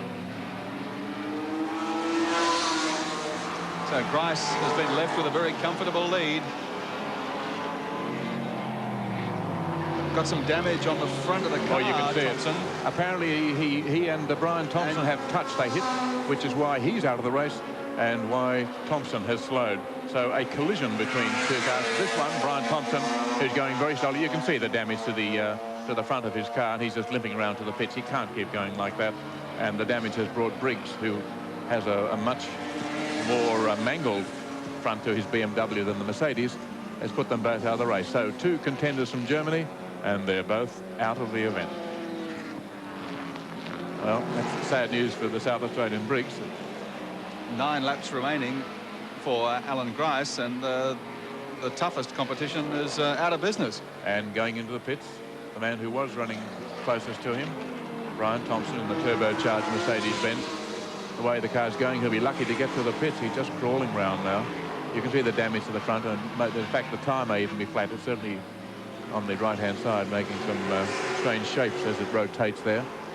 Well, the one man who seems to have kept clear of trouble is the man who's leading the race, Alan Grice. The Chevy Monza we saw here last year in the hands of Peter Brock, now owned by Alan Brown of the Recar organisation. Alan Grice is driving it. In amongst the slower traffic, Grice passing car 23, Wayne Sutton in Turbo Escort, off the circle and onto the main straight once more. He's got 8 laps to go. The event is the Australian GT Championship, the second round, the second of 6. There's Brian Thompson's car. You can see for yourself how the wheel has been damaged. The tyres off, and that's, I think, because he's been running on a flat wheel. And you can see the front end damage from his coming together with John Briggs in the BMW. Well, that did neither of them any good at all. Put them both out of the race, and that so often happens when someone attempts a passing manoeuvre, and they were very close together, and unfortunately they've both suffered from it. So the Jaguar is still coming second, car number 8, a long way back to Trenouth. 18 seconds, in fact, between Grice and the second place getter. And Bob Jolly in the Commodore in 3rd place, car number 6. GTs and sports sedans running together. They're very highly modified cars in some cases, as you can see. Here's the Jaguar. Doesn't look like your average XJS. Look how low it is. Really very close to the ground. Almost no movement in the suspension at all. So much has this vehicle been lowered. That's the lowest, fattest, widest cat I've seen for a long time. But quick, 5.3 litres in standard form. I think he's enlarged the engine slightly. In fact, on this to about 5.6 litres category. It's a V12. The only 12-cylinder car running in the race. And despite the number of cylinders, still not the biggest car. The biggest engine in the man who's leading.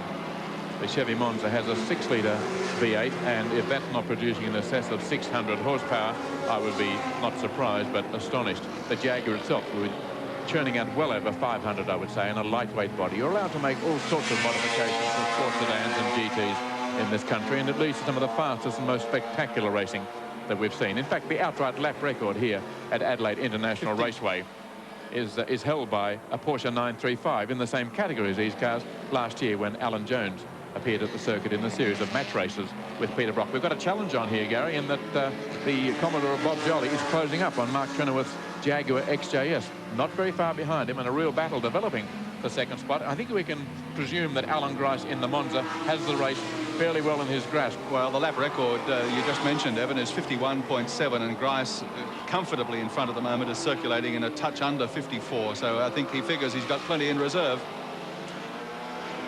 And he's going to leave Mark Trenoweth and Bob Jolly to battle out the second and third place situation.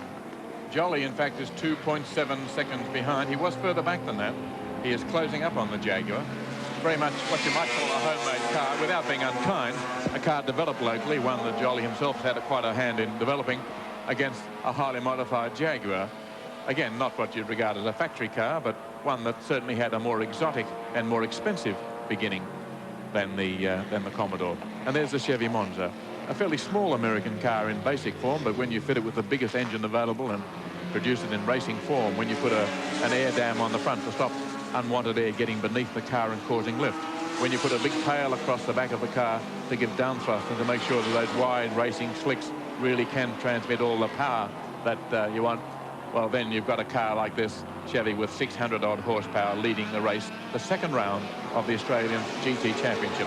Just over 3 laps to go for Alan Grice in the Recar Alan Brown Chevy Monza. I'm surprised, in fact, that Alan Brown is not here for the meeting today, but apparently had a new consignment of Kenworth trucks and his mother-in-law turn up on the doorstep at the same time, and he couldn't decide which one he had to get rid of first. I thought I saw him here at the meeting just a while ago. Maybe he got rid of both the Kenworth trucks and the other consideration and turned up just to see how Alan Grice was getting on. And if he did, and if that was Alan that I saw, Alan Brown, the news to him, which he can see for himself, is Alan Grice is getting on very well.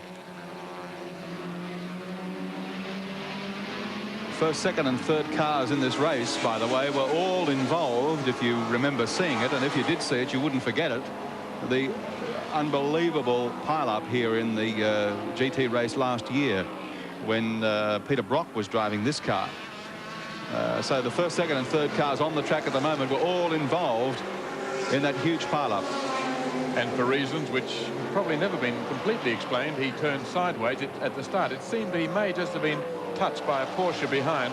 Whatever it was, it caused probably the biggest pile-up we've seen in this country since that memorable Bathurst years ago, when 1/3 of the field was tangled at the very top of the circuit. Or maybe the year that Dick Johnson won, and there was a shambles at the end of the race that caused the race to be called off.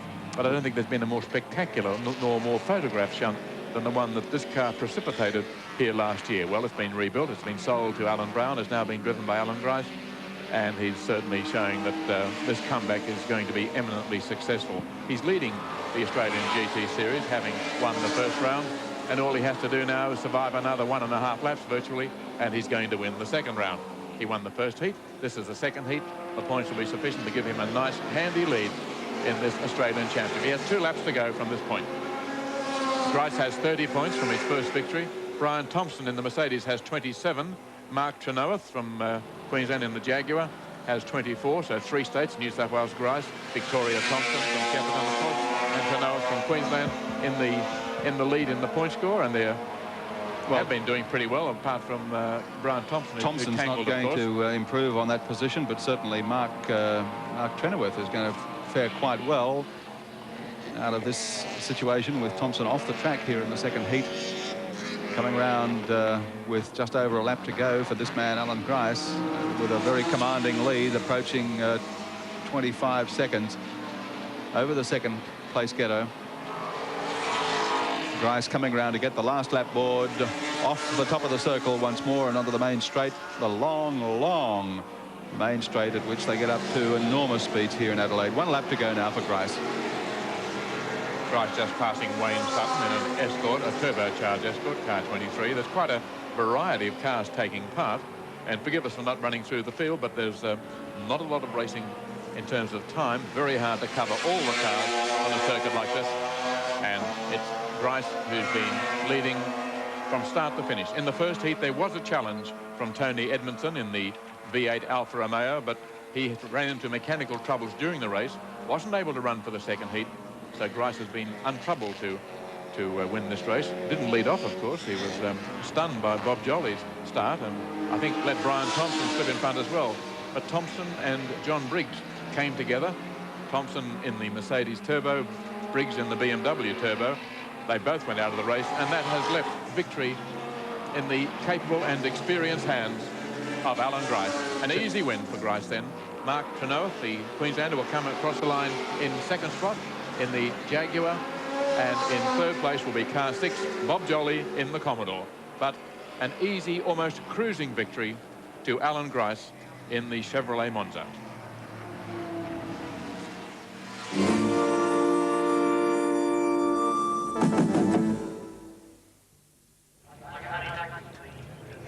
Well, the man who should have won the race did win the race. Doesn't always happen that way, but did in this second heat of the Nissan GT Championship, round 2 of the Australian Championship. The car driven by Alan Grice, entered by Alan Brown, the Chevy Monza.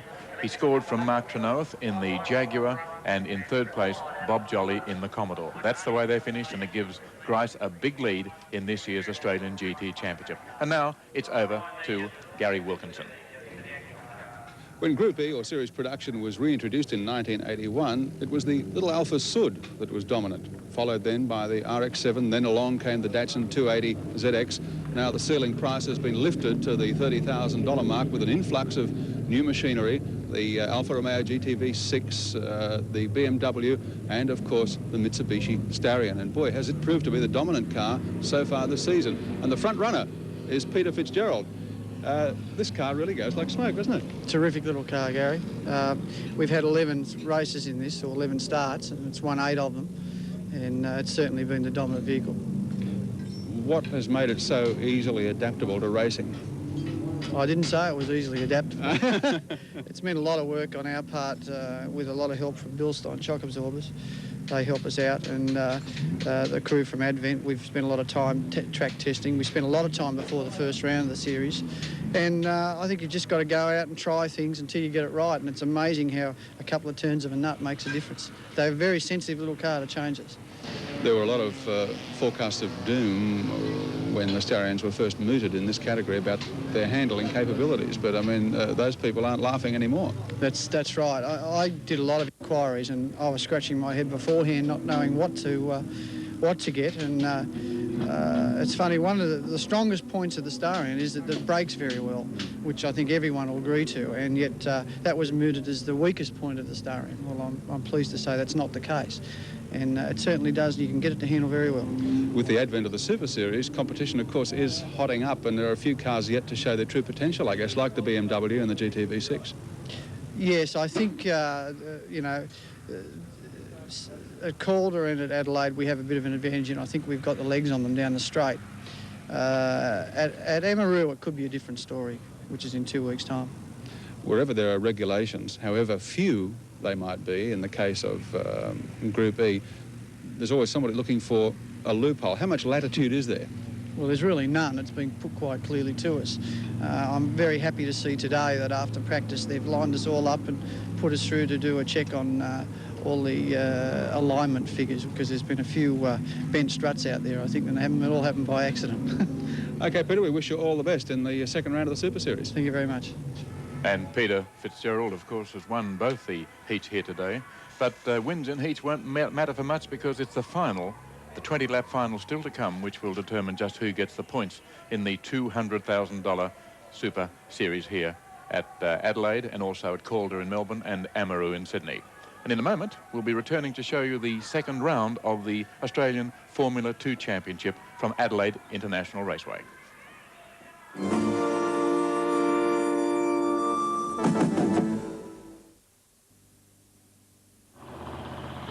Waiting on the appearance of cars on the circuit for Heat 2 of the round being held here today in Adelaide of the Australian Formula 2 Championship. The first round going to Keith McClellan driving a Cheetah Mark 8, defeating Peter Macro, also drove a Cheetah, and Ian Richards, who won the championship last year, was third in a Richards Golf. But one of the leading competitors, in fact the man who led the point score going into today's round, today's the fourth round of the Australian Championship, Peter Glover, in a Cheetah Mark 7, led the first heat pretty comfortably before encountering some difficulty and putting himself out of the race, and that left it open to the other three to share the major points out of the first heat.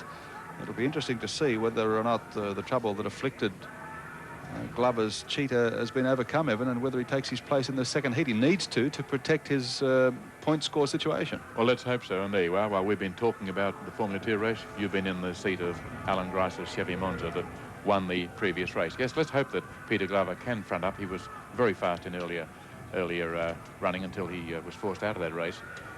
We're seeing, in fact, 2 Australian Championship events here at Adelaide International Raceway today, one for Australian GT and sports sedans, and the events, of course, were won by the 2 heats by this car with Alan Grice at the wheel. The other Australian Championship round is the Formula 2 race. This is the second heat. The cars are now coming out on the grid, and 13 is there. That's Peter Glover, so that's good news. The man who was second fastest in practice and led the race until he had some mechanical trouble, just flashing by in the yellow and white car, will front up, and that's not good news for Keith McClellan, Peter McCrow or Ian Richards, who dominated the first heat. So let's see what happens when the flag drops to start this event in just a few moments. You're watching motor racing from Adelaide International Raceway.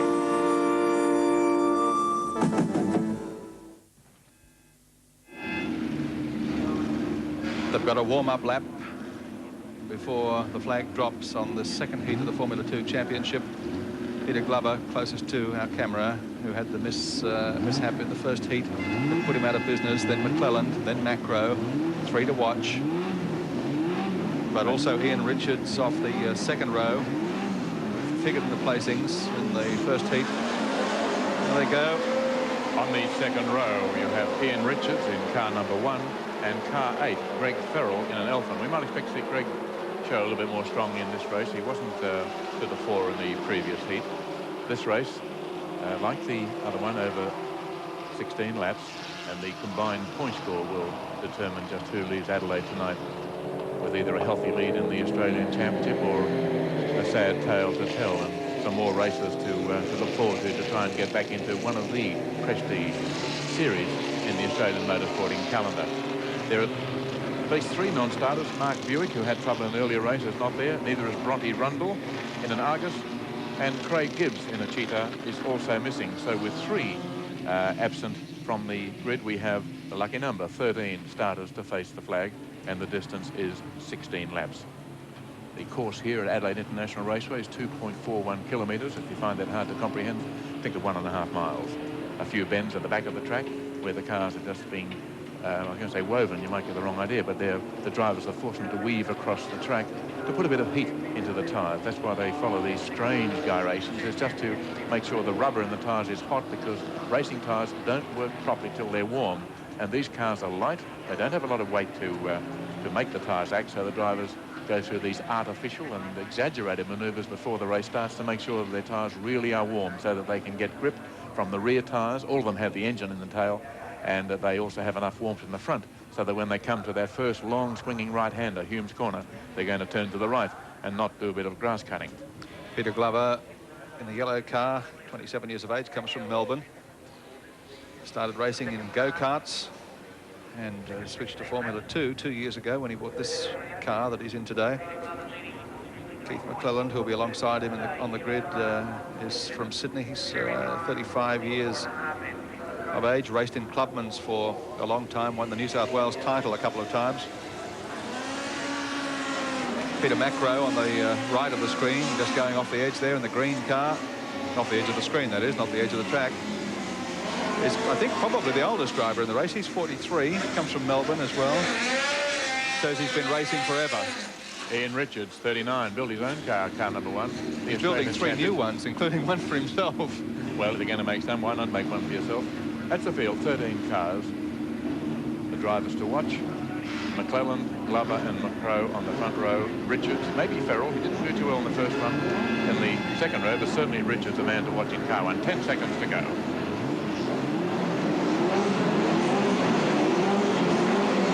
Now McClelland's in the middle, and he makes a good start. He really got the power down in the middle there and leads off from the beginning, but then McCrow's moving well, and so is Glover. And down the straight for the first of 16 laps. I saw the yellow form of Glover's car doing very well there and showing out in front. Yes, he's got the line going into the corner too. Peter Glover in front. Macro, yes, he squeaks into second spot as they go through the corner. And it looks like it might have been Ian Richards, or was it Craig Sparks getting through into third spot, car 33. So he's made an excellent start. He didn't show out to advantage at all in the first heat. And there's some desperate motoring going on a little bit further back in the field, but a very good start has been made by Glover in car 13. He's out to compensate for the poor run he had in the first heat. Didn't quite retire, but spent much time in the pits, but still managed to get the car moving at the end of the race and at least qualified as a finisher, and therefore picked up just a handful of points. Not the great bundle he would have liked. But he's under pressure from Macro, and Macro almost throws the car into the corner there. The tail came out slightly in the second car. So the end of lap 1 with 15 to go. It's car 13. Peter Glover leading from 25. Peter Macro from car, yes, it is 33. Craig Sparks. What an extraordinary start. And then car number 8, Greg Farrell. Car number 9 in 5th place, just rounding off that group. Keith McClellan. McClellan back in 5th place. He won't be happy with that. The man who won the first round, he's got 4 fast cars in front of him. As we suggested, Glover really had to come out and do something in this heat as the series leader, having not picked up points in the first heat today. Macro still on his tail, though. They've got away to a fairly good lead now over Craig Sparks. Yes, there's a car off there and a driver walking around. You can see him just on the right, and a few marshals just trying to wonder what happened. A man, you can see the driver. Two cars, yes, the driver on the left with his helmet there in disgust walking away. 2 cars are caught up on the side of the track. The drivers both okay. They have abandoned the race. Impossible to read the numbers on the cards, on the cars rather, from there. Back with the race leader, Peter Glover, from Peter Macro and Craig Sparks, doing a great job in third spot. Local driver from Adelaide, Craig, driving an Elfin 792. And he's been racing only for about 3 or 4 years. Started, in fact, in rallycross.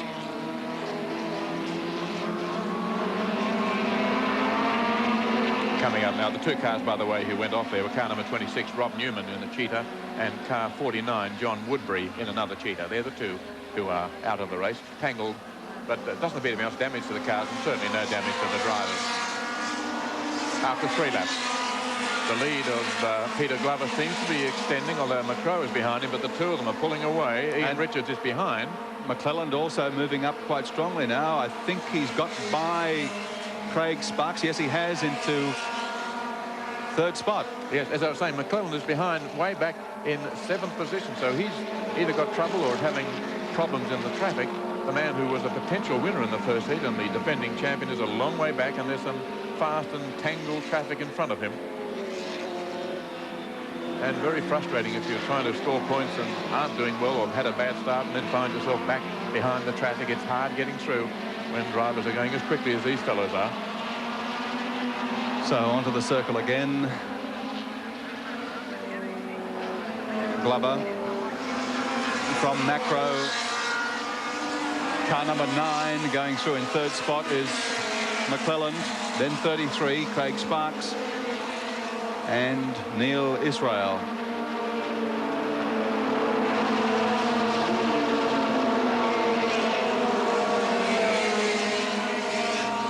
The race distance is 16 laps. They've covered 4. That's Sparks going through, followed by Israel, and then Terry Ryan, the New South Wales driver. Another car there in the pits. Car 22. Here's one of the Michael Holmes Michael in Elfin 700. He started, in fact, from last place on the grid. Didn't qualify there, but the 2 who are behind him, Bronte Rundle and Craig Gibb, didn't start, so he had the misfortune to start from the tail of the field, and now he has even greater misfortune. Macro making a big challenge on Glover as they go through the circle. Gee. Well, it didn't come to anything that time, but he certainly has thrown out the challenge in a very obvious way. Said, okay, I'm going to get by you. That is where I can pass. He's not quite as fast as Glover's car on the straight, although under braking there and with the advantage of a toe, he did close up a little bit. I would think that within 2 or 3 laps, McClelland is also going to be right on their tail. He's coming very quickly, McClelland. Well, he lost a lot of ground and had cars to get by. Only 1.7 seconds between second and third, so McClelland really is eating up the distance between himself and the leading pair. He was 3.5 seconds behind just a while ago. There's a great challenge there by McCrow. He comes up on the outside. He's not going to pass there, but you can see him getting ready, positioning the car for a passing move here. He'll try and get a very fast line out of the corner, not necessarily pass in the corner, although 10 laps to go. He did show what he can do, didn't he? But he'll come from behind if he can and go hard through here. Now, he's got the toe down the straight.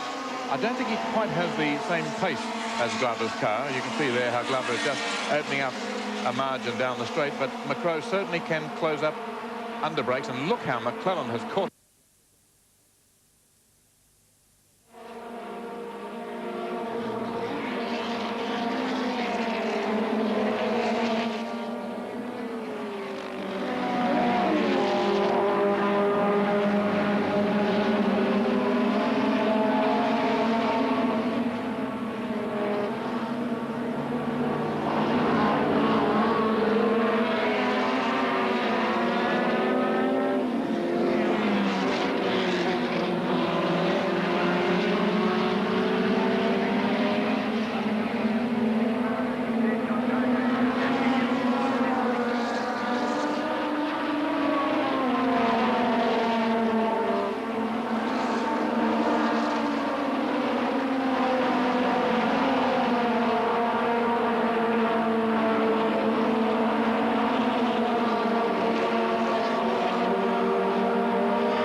He has moved up, as you can see, not quite on McCrow's tail, but close enough to be making Peter well and truly aware he's got a car behind.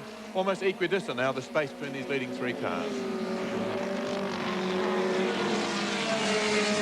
A bright sunny day here at Adelaide for this round of the Formula 2 Championship.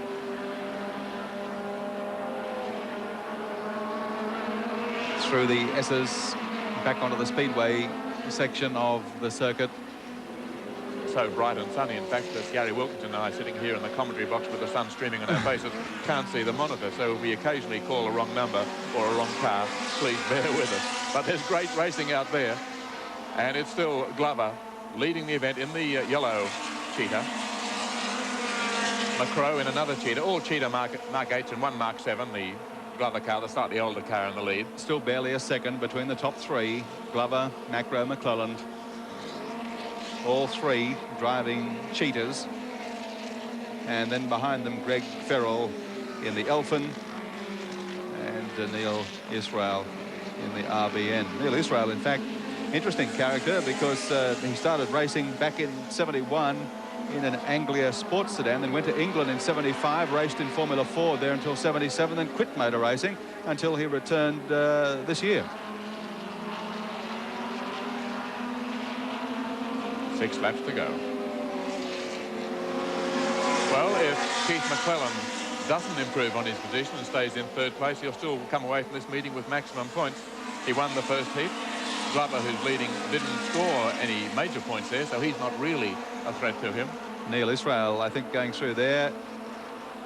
No, that's Greg Ferrell in the Elfin, followed by Neil Israel, yep.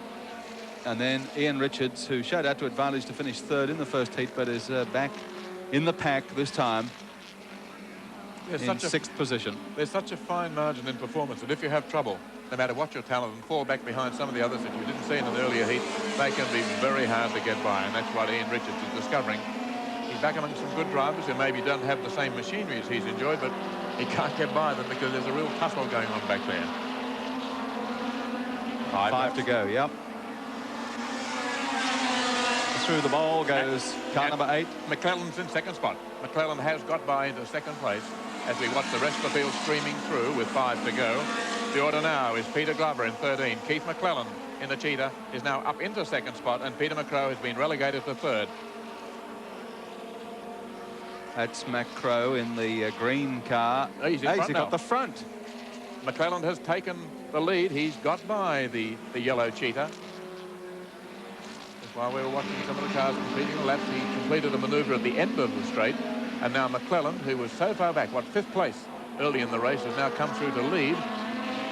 And he's relegated Peter Glover in the Cheetah Mark 7, the yellow and white car, to second spot. And Peter McCrow still in third place. A different leader, McCrow back where he was. They're now swinging round the loop, and they will have 4 laps to go. Glover looking across at the pits. He's now in second spot.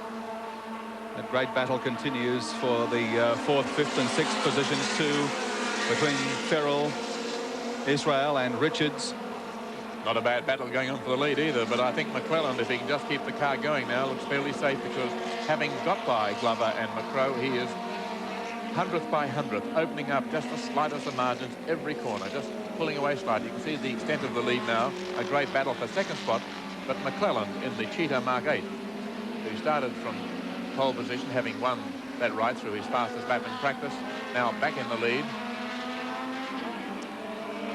Well, it took him quite a while to get there. In fact, he had to keep trying for, what was it, 11 laps before he was able to put this car into the front. But car 9 is now well and truly in the lead of the race. McClelland, his head just bowed forward a little bit, has a 1.36 second lead over the second car, and 3 laps to go. 3 laps to go in the second heat of the Formula 2 Championship. Car 35, Neil Israel has moved up into 4th position now, just ahead of Ian Richards, followed by car 8, and that's Greg Ferrell. So they've swapped around altogether, those 3. But up front, McClelland, what a great performance this is after just missing it off the grid at the start of the race and having to settle for 5th position despite having pole. He's worked his way back through the field and now has a very comfortable lead of about 35 or 40 metres over Peter Glover, Peter McCrow. 2 laps to go. Over the start-finish line goes McClelland. And they have the leading trio are about 300 metres ahead of the next group, with Ian Richards moving up a spot into 4th place, just ahead of Neil Israel, and then Greg Ferrell. So it's McClelland in front, Glover second, McCrow third, Richards 4th, Israel 5th, and Ferrell in 6th position with a lap and a half remaining in the race. Cheetah Mark 8 of Keith McClelland. We follow him around through the Speedway Bowl on the top corner, back onto the main straight.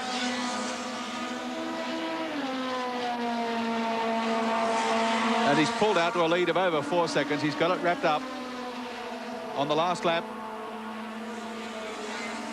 Keith McClelland from Sydney, service station proprietor, in fact. And he bought this Formula 2 car only this year, just a couple of months ago, in fact, after several successful seasons in the clubman category. Excellent drive, excellent performance, having won the first heat of the championship here today in what was considered by some to be maybe a shade lucky, because Glover was put out of contention, but with Glover back and running at full steam, it didn't make any difference, although he missed the start. He goes down to take the checkered flag. McClelland, a great victory and a great dice for second and third spot across the line. In fact, I'm not even sure which of them got it, McClelland or Peter McCrow, Glover rather, or Peter McCrow. But the winner is Keith McClelland in the Cheetah Mark 8, taking out both heats in today's 4th round of the Australian Formula 2 Championship. And there's a car that spun out in the main straight. In fact, it's Terry Ryan, the man whose car will be carrying race cam at the next Amaroo Park Motor Race meeting. Terry, I just hope you keep it in a straight line, my friend. Otherwise, all the viewers are going to get a little sick if you go spinning off like that. More action to come when we return to Adelaide International Raceway.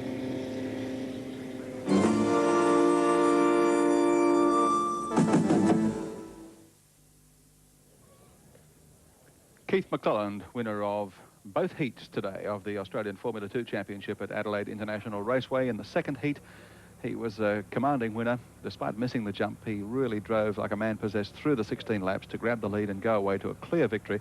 Peter Glover held off a late challenge from Peter Macro to take second place. Macro third, so it was a clean sweep for Cheetah cars. 1, 2, 3 in the second heat of the Australian Formula 2 Championship. We're going down to Evan Green now for the presentations, not only for the Formula 2 Championship, but also for today's round of the GT Championship here at Adelaide International Raceway. Evan Green. Thank you, Gary. Well, 2 starts, 2 wins to Alan Grice. A good day for you, Alan.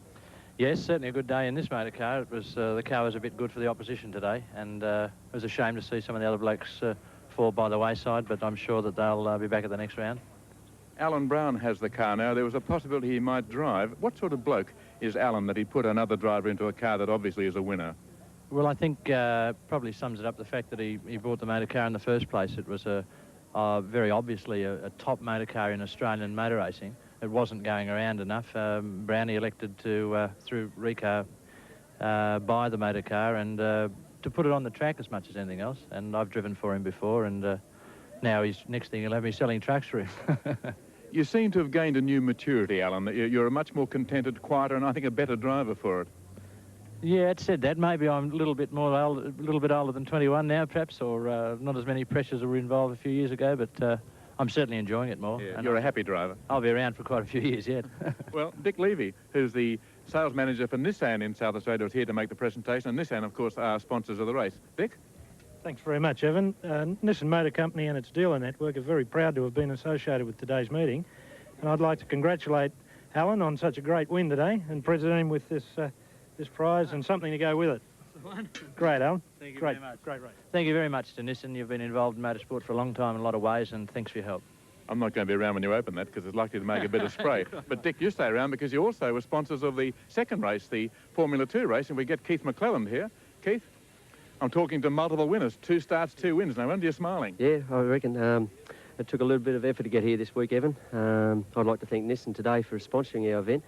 I had a little altercation last week, and it sort of took the roll bar off our car. With had an unfortunate coming together with Ian Richards, and Brian Sheed and Paul Noonan have helped me this week, and we spent many, many hours getting the car back to the grid today, and it's all paid off now. How much sleep did you get during the week? Oh, not a great deal. It's sort of worrying what we've missed and what we hadn't missed. You know, I'll sleep well tonight. Why did you start so badly in that last race? You had a lot of ground to make up, didn't you? Yes. My inexperience in this Formula 2 is showing in racecraft so far, and I'm still a little bit jittery at the start.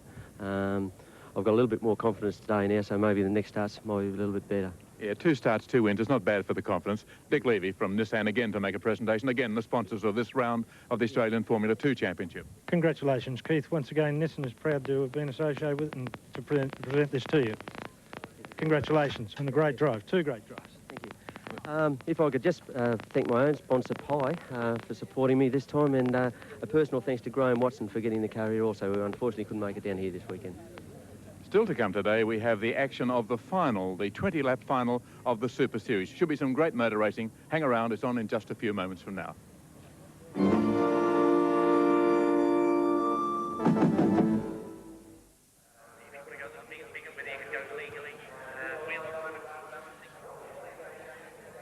Well, that's a sorry sight, isn't it, for Greg Taylor particularly, who was driving the car when it was involved in a mishap with, in fact, another entry.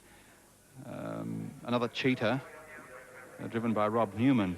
Cars 49 and 26 went off after coming together right down at the bottom of the main straight, furthest from our commentary position during that previous race round, Heat 2, round 4 of the Australian Formula 2 Championship. Might be just worthwhile checking the point score for that. In fact, Peter Macro is now the series leader, despite the great performance by McClellan in winning both heats today. Peter Macro leads the series on 69.5 points from McClellan on 69 points, so there's only a half point in it. And third overall in the series is Peter Glover on 66.5, followed by Neil Israel on 62, Terry Ryan on 60.5, Craig Sparks, the Adelaide driver, on 54, and Ian Richards, also from South Australia, on 51. Now, the Super Series points after round 1, as the cars come out for the final of round 2 here in Adelaide. But after round 1 at the Melbourne International Raceway at Calder last week, Peter Fitzgerald heads the points on 20, followed by Stephen Brook on 18, Brad Jones on 16, Colin Bond on 14, Barry Jones on 12, and Brian Sampson on 10. They are the top point scorers after the first round at Calder last week. As the cars come down in preparation for the grid, let's take you again to Evan Green.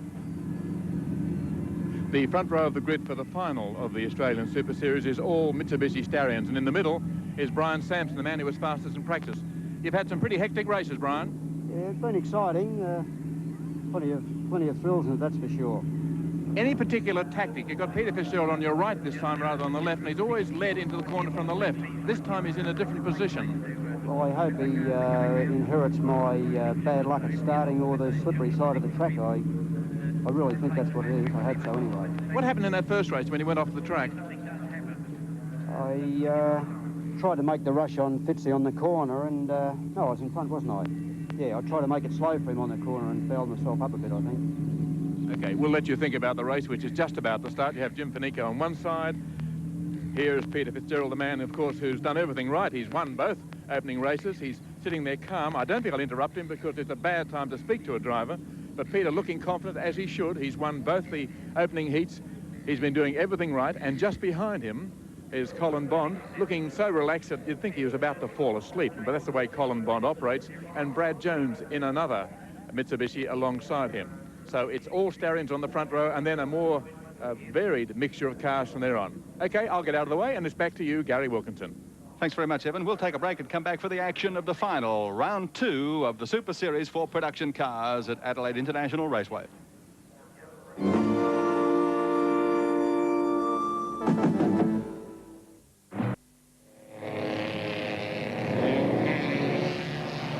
Cars streaming around on their warm-up lap in preparation for the final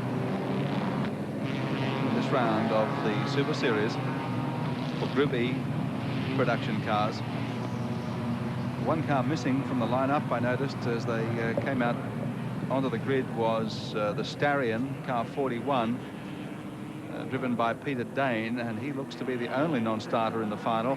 I notice Alan Grice, who missed one of the 2 heats, in fact is back in action in the Nissan Turbo Pulsar. And so we're going to have Peter Fitzgerald, the man who has taken out both heats and who heads the point score after Calder last week, to start off pole position for the final.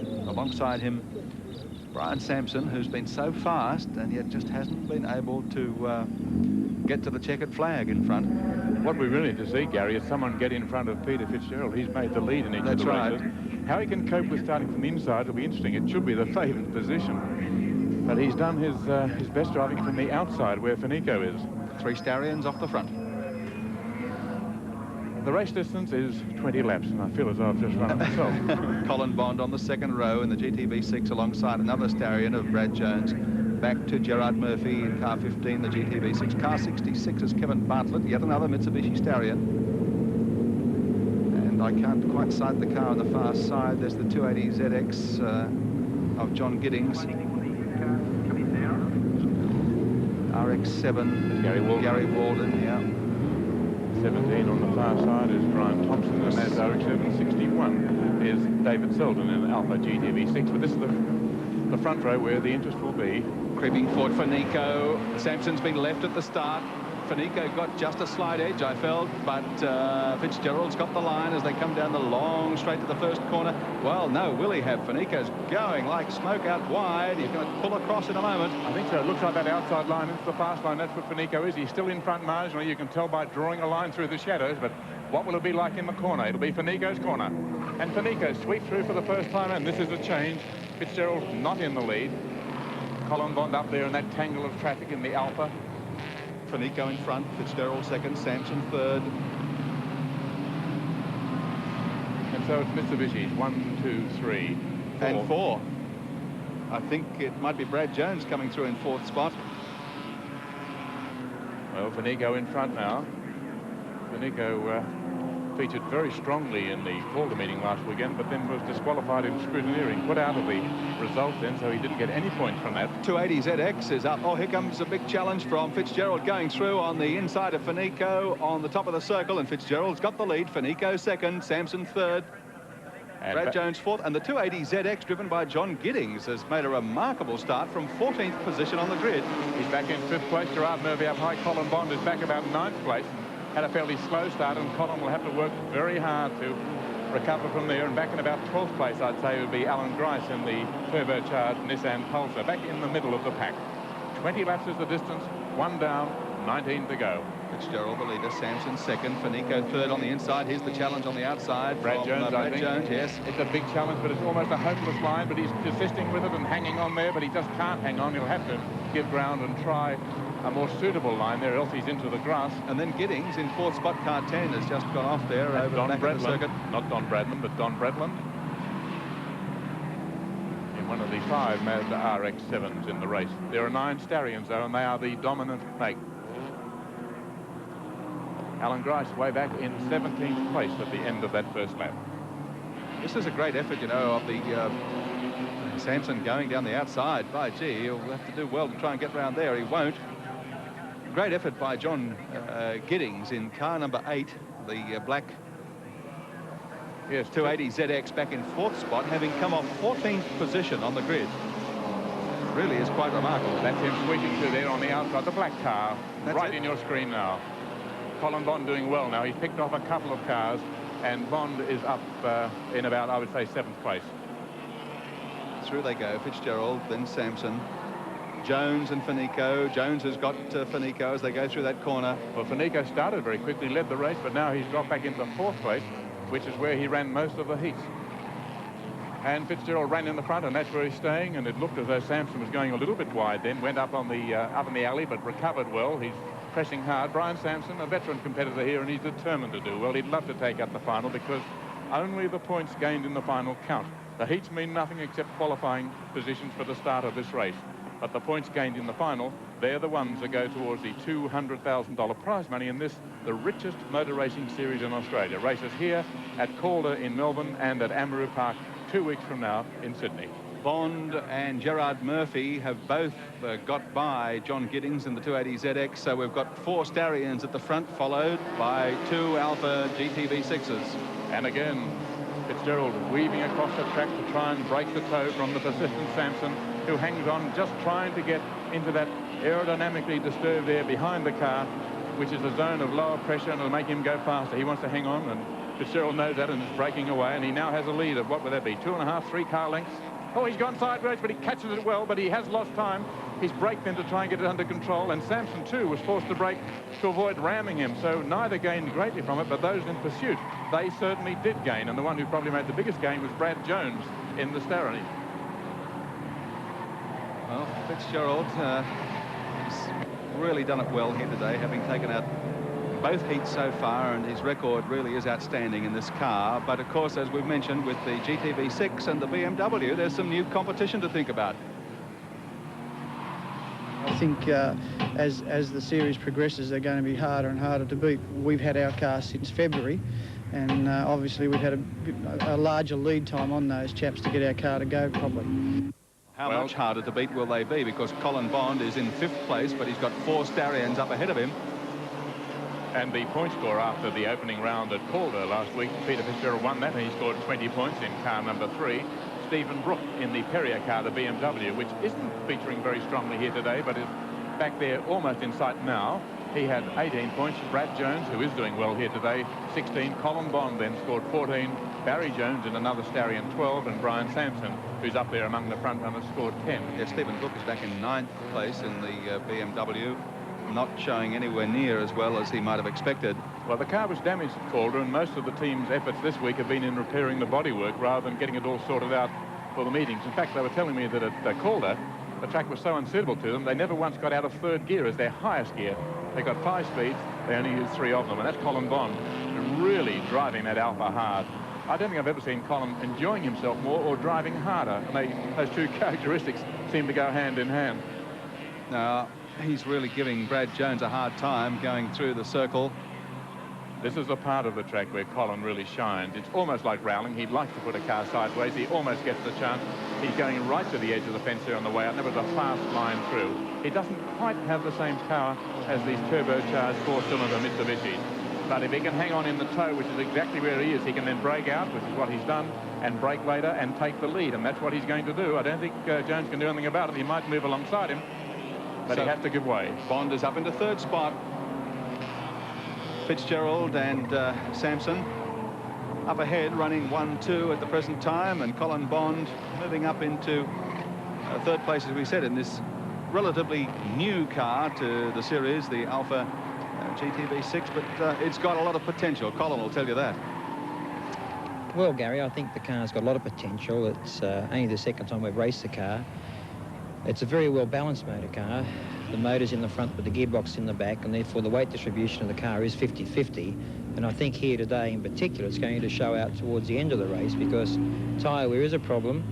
But I think if you can keep the car very well balanced and not work one end harder than the other, and most of the cars around here are understeering on the front tyre, and that's good news. If about 10 laps, and after that they could get a lot slower. So we're hoping to look after the tyres and let the balance of the car take us through to the finish.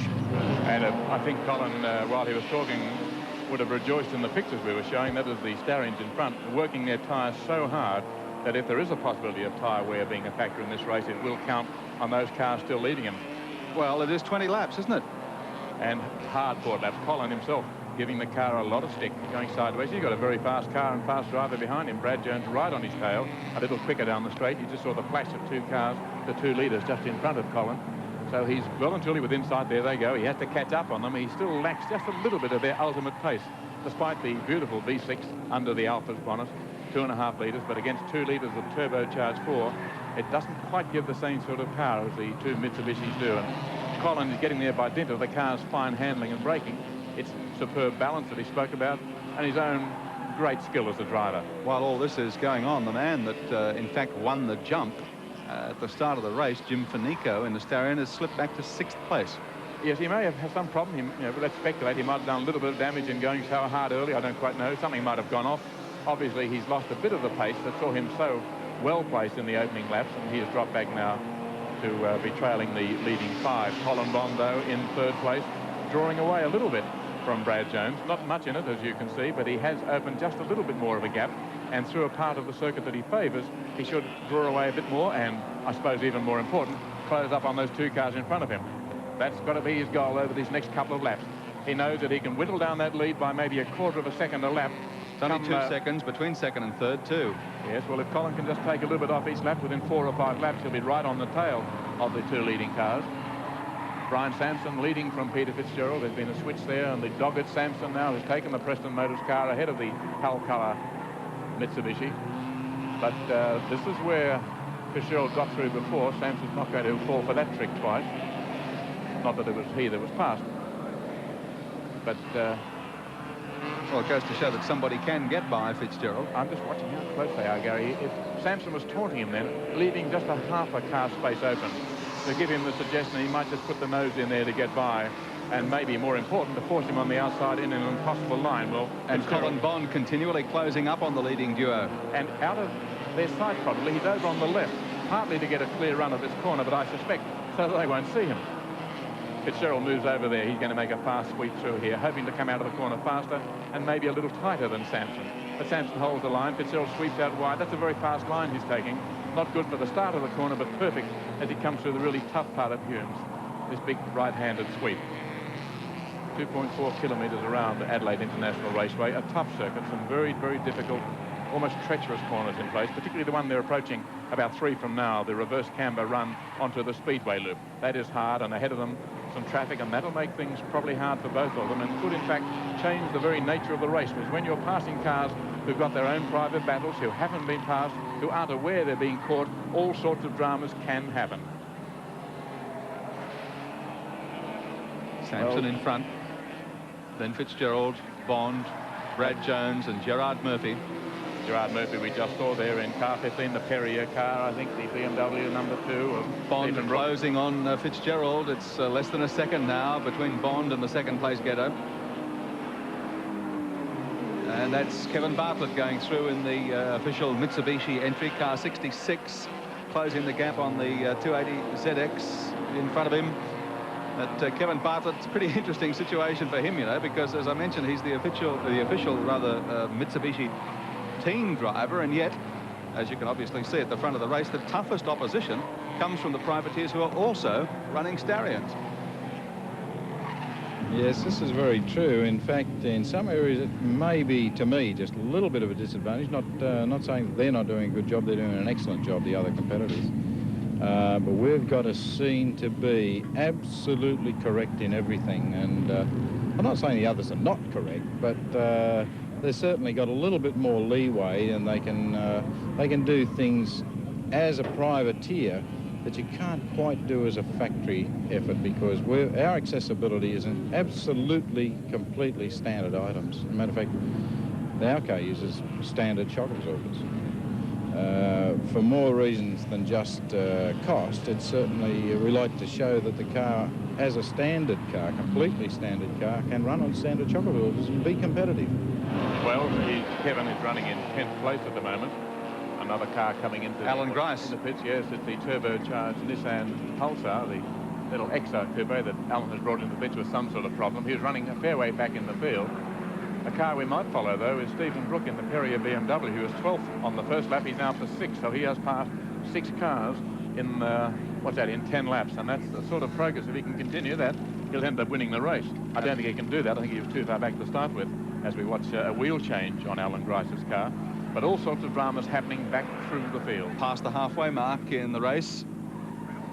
And up front, Brian Sampson has pulled out to a pretty good lead now of about 40 metres over Peter Fitzgerald, and about 30 metres back then to Colin Bond in 3rd spot. Then Brad Jones. Is it Brad Jones? I think it is. I think it's 50. And then behind them is Gerard Murphy. And then another Alpha. And then the Perrier car, the BMW of Stephen Brook, who's in front of Jim Fanico. So Brook doing sensationally well in the BMW. He's still up in 6th place, but he's made up so much ground. Here are the leading 4. The first one is Sampson. In 2nd spot, Peter Fitzgerald, who'll follow him through the corner. You'll just see his car come into view. Well, you won't see it, but he's there, believe me. And in 3rd place, Colin Bond, about the same distance back as these cars are. 1.09 seconds the gap 1st and 2nd, and Colin Bond 1.5 seconds back in 3rd place. Colin then has dropped a little bit, might be condensed just to, oh, there's a puff of what appears to be smoke rather than tyre smoke. Let's hope it was just a bit of a lock up there rather than a piston letting go on one of the other cars that they're about to lap. This is Brian Sampson, the leader, and there'll be a lot of happy people around here if Brian were to collect maximum points today. He's been in motor racing a long time and has given a lot to the sport as well as to go out there and take successes. Here's Stephen Brook in the BMW 323. Got badly dingled at Calder last week and was put off the track. Came back to take 2nd top points in the series, so he's well placed. Had a poor start for some reason in the final today. Was in 12th place on the first lap. That's Jim Fanico behind him, but has now worked his way up to sheer driving ability and determination to be in 6th spot. He's got a fair margin ahead of him to make up ground. Yes, well, Stephen Brook, in fact, can be pretty pleased with the development of this car, because it's one of the late comers into the series, and it's been a little bit rushed to get it ready for this meeting. Yes, well, I'm very pleased. We had a little bit of trouble with the first run at Emeroo, and we overheated the engine, and that's to rebuild the engine took another week and a half off our preparation time for Calder. So we've really fronted up at Calder with very little practice under our belts, and the car has gone particularly well to pick up 3rd place there. And now we had a bit of accident damage at Calder, so we had to go back to Sydney, repair the damage and get ourselves organised to come down here. So once again, we are running a bit short on practice time, but it doesn't seem to have affected us greatly around here. The car is going particularly well, and I think over 20 laps we'll be up in a fairly good finishing position, which is probably a lot more than I could expect from a car that's so new. Well, 7 laps to go. Can Stephen Brook make up more ground in that time and consolidate his position up high in the point score for this $200,000 series, the richest in Australian motor racing? Front runners now starting to mix it with a little tail end traffic, so that could lead to a few interesting situations, but it is still Brian Sampson in front and doing it quite comfortably from Peter Fitzgerald at the moment. Colin Bond in third, the margin about 2 seconds between first and second, and also 2 seconds between second and third. The series is for standard cars. The limit is a price limit, $30,000 the maximum, which is why cars like the Mitsubishi Starion and the BMW 323i are in this year and weren't in last year when there was a much lower price limit. And the reason, I suppose, why cars like the Mazda RX-7 and the Nissan 280ZX, which tended to dominate racing last year, are no longer real front runners. The ones that now are leading are cars like the Mitsubishi Starion, which has been dominating this series since it began this year. And the man who won the very first of these races this year is now leading this particular final. That's Brian Sampson, the Melbourne motor racing engineer. He's got himself a fairly comfortable lead at the moment. Well, comfortable if you call that sort of gap between himself and the PAL colour car comfortable. It's not very much, about 2 seconds, as Gary Wilkinson is telling you, but that's the biggest margin we've seen all day. And of course, Brian knows that just one wheel wrong, just one slight hiccup on the part of the car, and he's in trouble because he's got some very fast runners right behind him. Peter Fitzgerald, who has won both of the earlier heats here today, Colin Bond in third place in the Works Alpha GTB6. And one of the highlights of this category of motor racing is that for the first time for many years, car makers are back as official entrants. Mitsubishi are in the series. They back Kevin Bartlett. They support the privateers. Alfa Romeo are in the series. They back Colin Bond. They will help privateers as well. And there are other factories, I'd say, who are sure to follow. Next year, the main category in Australian touring car racing, with 4 laps to go, five laps to go, will be very similar to this. It's what they call Group A, which is an international category for cars which are much more standard than the touring cars we see racing at Bathurst and in events like the Castrol 400 and so on, the major touring car races. Next year, they'll be much closer to standard specification. A little more highly tuned than these, but not much. And I think for those viewers, those motorists who like to draw some comparison between performances on the racetrack and the performance of an ordinary car, it will have much greater relevance. People can look at racing at Bathurst or here at Adelaide or at Calder or any of the major Australian circuits and say, right, that truly is my car out there on the circuit. And it'll look a lot more like it. Yes. These cars are running on radial tyres, not on racing rubber, which is one reason you hear this almost perpetual squeal of tyres, because there's a vast difference between the performance of a racing tyre and one built for the road, the radial. I noticed Brian Sampson, the race leader, is coming up very quickly to lap Alan Grice. Grice has been in the pits for some running repairs in the Nissan Turbo Pulsar. 4 laps to go. The car hasn't run well for Grice at all today. In fact, he did miss the second heat after finishing well out of the running in Heat 1. It didn't qualify too quickly either yesterday in official time trials. Still a lot to be sorted out with that car. That's it in front of Sampson, just going off the bottom left. There goes Sampson. A very interesting car, though, Gary, the little Pulsar. Well, the potential is enormous. And I think you'll see at Amaroo in 2 weeks' time. It really should shine, because the much tighter track there will suit the smaller car. And, of course, Alan Grice, who lives there, knows the Amaroo track better than the back of his hand. And a little nimble car with a driver of Grice's experience can be expected to give the larger and bulkier cars a bit of a nightmarish time, I'd say, around Amaroo's twists and turns. This is probably the circuit in Australia which suits his car least of all. There's only, by the way, 1.8 seconds now from Gerard Murphy in the Alpha, who is running in 5th place, to Stephen Brook in the BMW, who's catching remorselessly. But he only has himself something like 2.5 laps or so to go to try and bridge that margin, so it might be just too hard a task for Stephen Brook. And I wonder what thoughts are going through the minds of this man, Brian Sampson, in the Mitsubishi, leading the race. with 3 laps to go, and he just does go by the turbocharged Pulsar of Alan Grice. He can just see back in his mirror the PAL colour signs on Peter Fitzgerald's car, but he is holding that lead.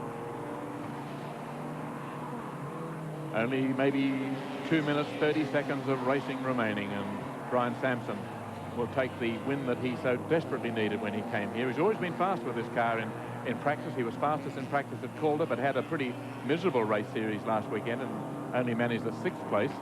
He was fastest in practice on Friday, but didn't win either of the 2 heats. Both of those were won by Peter Fitzgerald, and while Sampson figured strongly, he just didn't score the sort of points he might have hoped. But those points don't matter. The heat, all they did was win some prize money and qualified for grid positions. The points that go towards the $200,000 Bob Jane T-Mart Australian Super Series are those that will be scored in this race.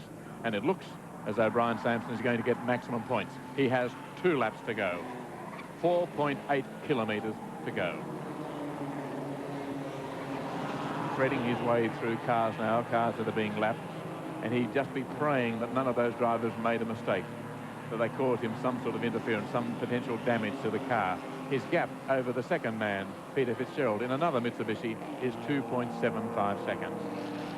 The Starion, it runs the 2-litre Sirius engine, built specifically for hard use for turbocharging. It's, if you like, the sporting cousin to the Sigma, which for years was the top-selling 4-cylinder in Australia.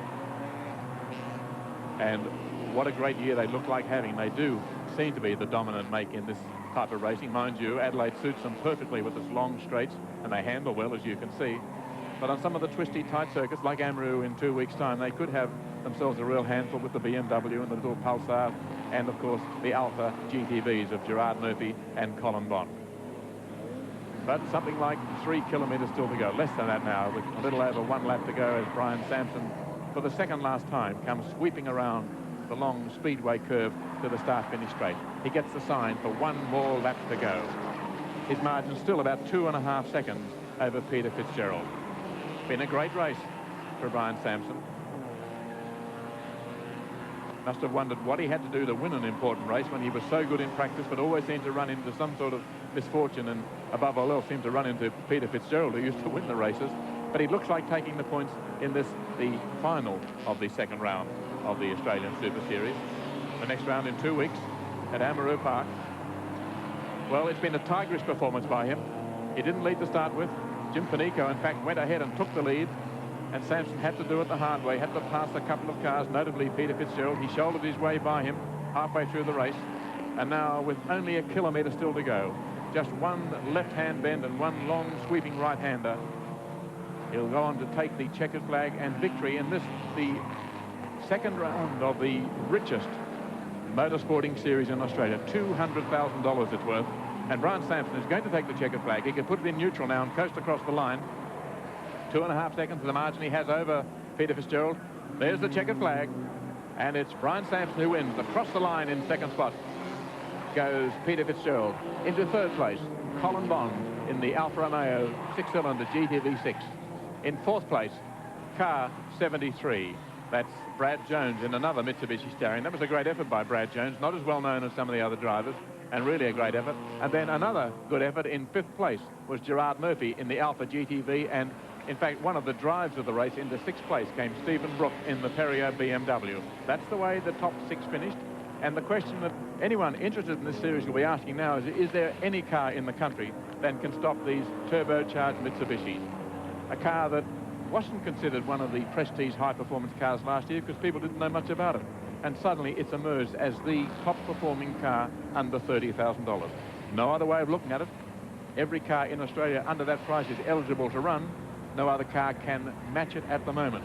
Will it continue to win at Amaru in 2 weeks' time? Well, that's a question we'll know, I suppose, in a fortnight. It'll be harder for them then because handling and braking are the prerequisites, plus strong acceleration. They've got all those factors, but they're not as far ahead as they are here, where sheer speed and power come into it. And it was speed and power, plus, of course, the consummate skill and the great determination of Brian Sampson, which gave him victory here in the second round of the Super Series. Back to talk to Brian Sampson in just a few moments.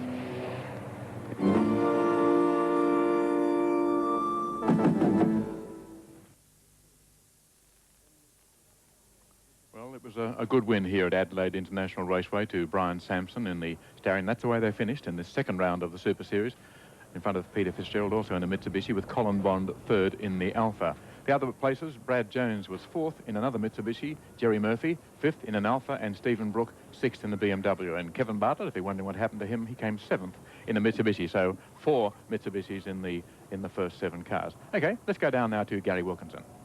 Yeah, thank you very much, Evan Green. And as you quite rightly suggested, to the winner go the spoils. Congratulations, Brian Sampson. Thank you very much. Well deserved. Let's first, as we said, let's get the spoils. Oh, it's a while, isn't it? What's a while? Since I've had a kiss? Or...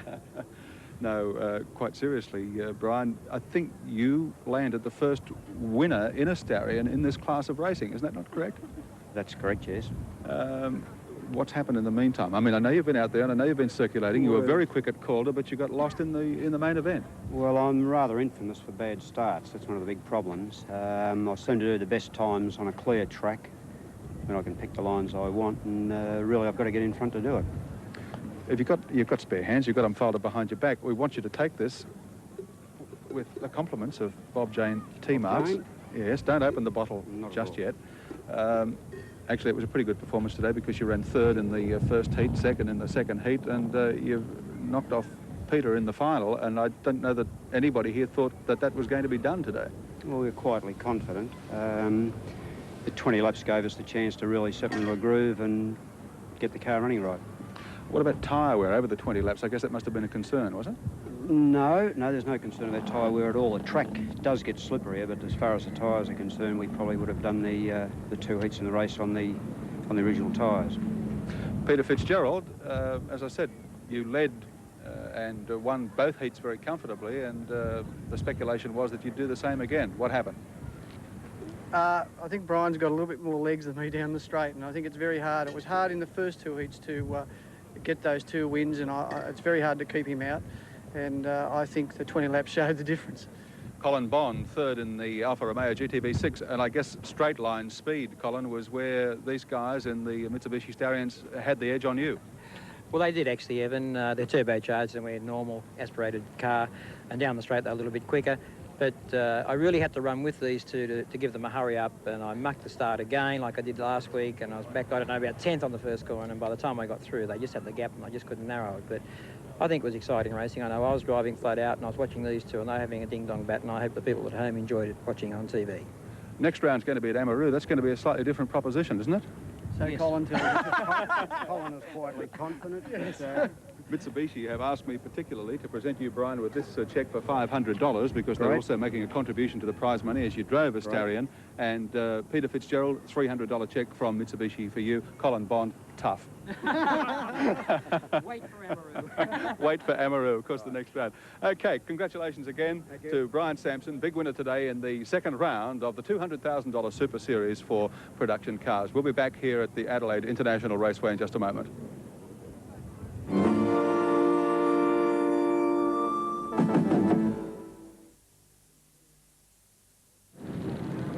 No, I'm not the Wizard of Oz, but yes, that is a rainbow, and there's a light shower coming down here at Adelaide International Raceway as we prepare to close our telecast. Evan Green, well deserved, I thought, for Brian Sampson for trying hard. I think so. He was always quick in practice, and I'm sure a lot of people will be very happy to see a driver like him win. It's put him into a fairly good position in the point score too. Peter Fitzgerald still leads on 39 points after 2 rounds, and he deserves to. He's been the outstanding driver of the series. But in second place is Sampson on 30, and Colin Bond sharing second spot. So Colin is well and truly in contention in the Alfa Romeo. Then only 1 point behind is Brad Jones in the other Starion, and 1 point behind him on 28 is Stephen Brook in the BMW. So the battle is still poised at a fairly delicate state with them going into Amaru Park, where it could be an entirely different sort of story, I think. Yes, I was going to ask you about that. I mean, the Starions really have been so dominant at the 2 rounds so far. What's going to happen at Amaru? Well, the premium there is on handling and braking. They're good at that, but they don't have the same advantage. They don't have the power advantage. And I think you can expect to see the Alfa do very well, the BMW, maybe the RX-7, which have done so well, and even a little car like Alan Grice's Pulsar Turbo. That should fly around Amaru Park. There could be 5 or 6 makes with a real winning chance in 2 weeks' time. Well, 2 rounds have been completed in the Super Series for production cars. And of course, we also had some great racing here today in the Australian Formula 2 Championship and the GT Championship. Keith McClellan victorious in the Formula 2 Championship, winning both heats to take the maximum points, and Alan Grice winning both heats of the GT Championship to take maximum points. But it's this production car series, I think, that really has got people, I think it's raised the public interest level in motor racing very considerably. Well, there's a greater variety of cars taking part, and they do have some relevance in they are the cars you can buy, and people like that. And it's a very interesting series. And it's good to see drivers of the calibre of Kevin Bartlett and Colin Bond and Alan Grice getting involved with some of the up-and-coming drivers. That should be what motor racing is all about. Yes, well, there are a couple of those guys like Joe Beninka that weren't here today that we're going to see again in action at Amaroo. Yes, Joe is one of the finds of last season and has confirmed that promise. People like Brad Jones, who's doing so well. You know, not a well-known name, but certainly shows that he has the skill to be regarded on the same level as these top veterans who have been around for a long time and have earned a fairly illustrious reputation. OK, Evan Green, thank you very much. That just about wraps it up for our telecast here from the Adelaide International Raceway, round 2 of the $200,000 Super Series for Group E production cars. I hope you've enjoyed the coverage. Certainly was plenty of exciting racing, and we can promise you more of the same when they line up for the 3rd round at Amaroo Park Raceway on the 20th of May, either live or in highlight form around the network. On behalf of Evan Green, I'm Gary Wilkinson. Thank you. Today's round of the Super Series 84 from Adelaide Raceway was another exclusive motor racing presentation from 7 Sport.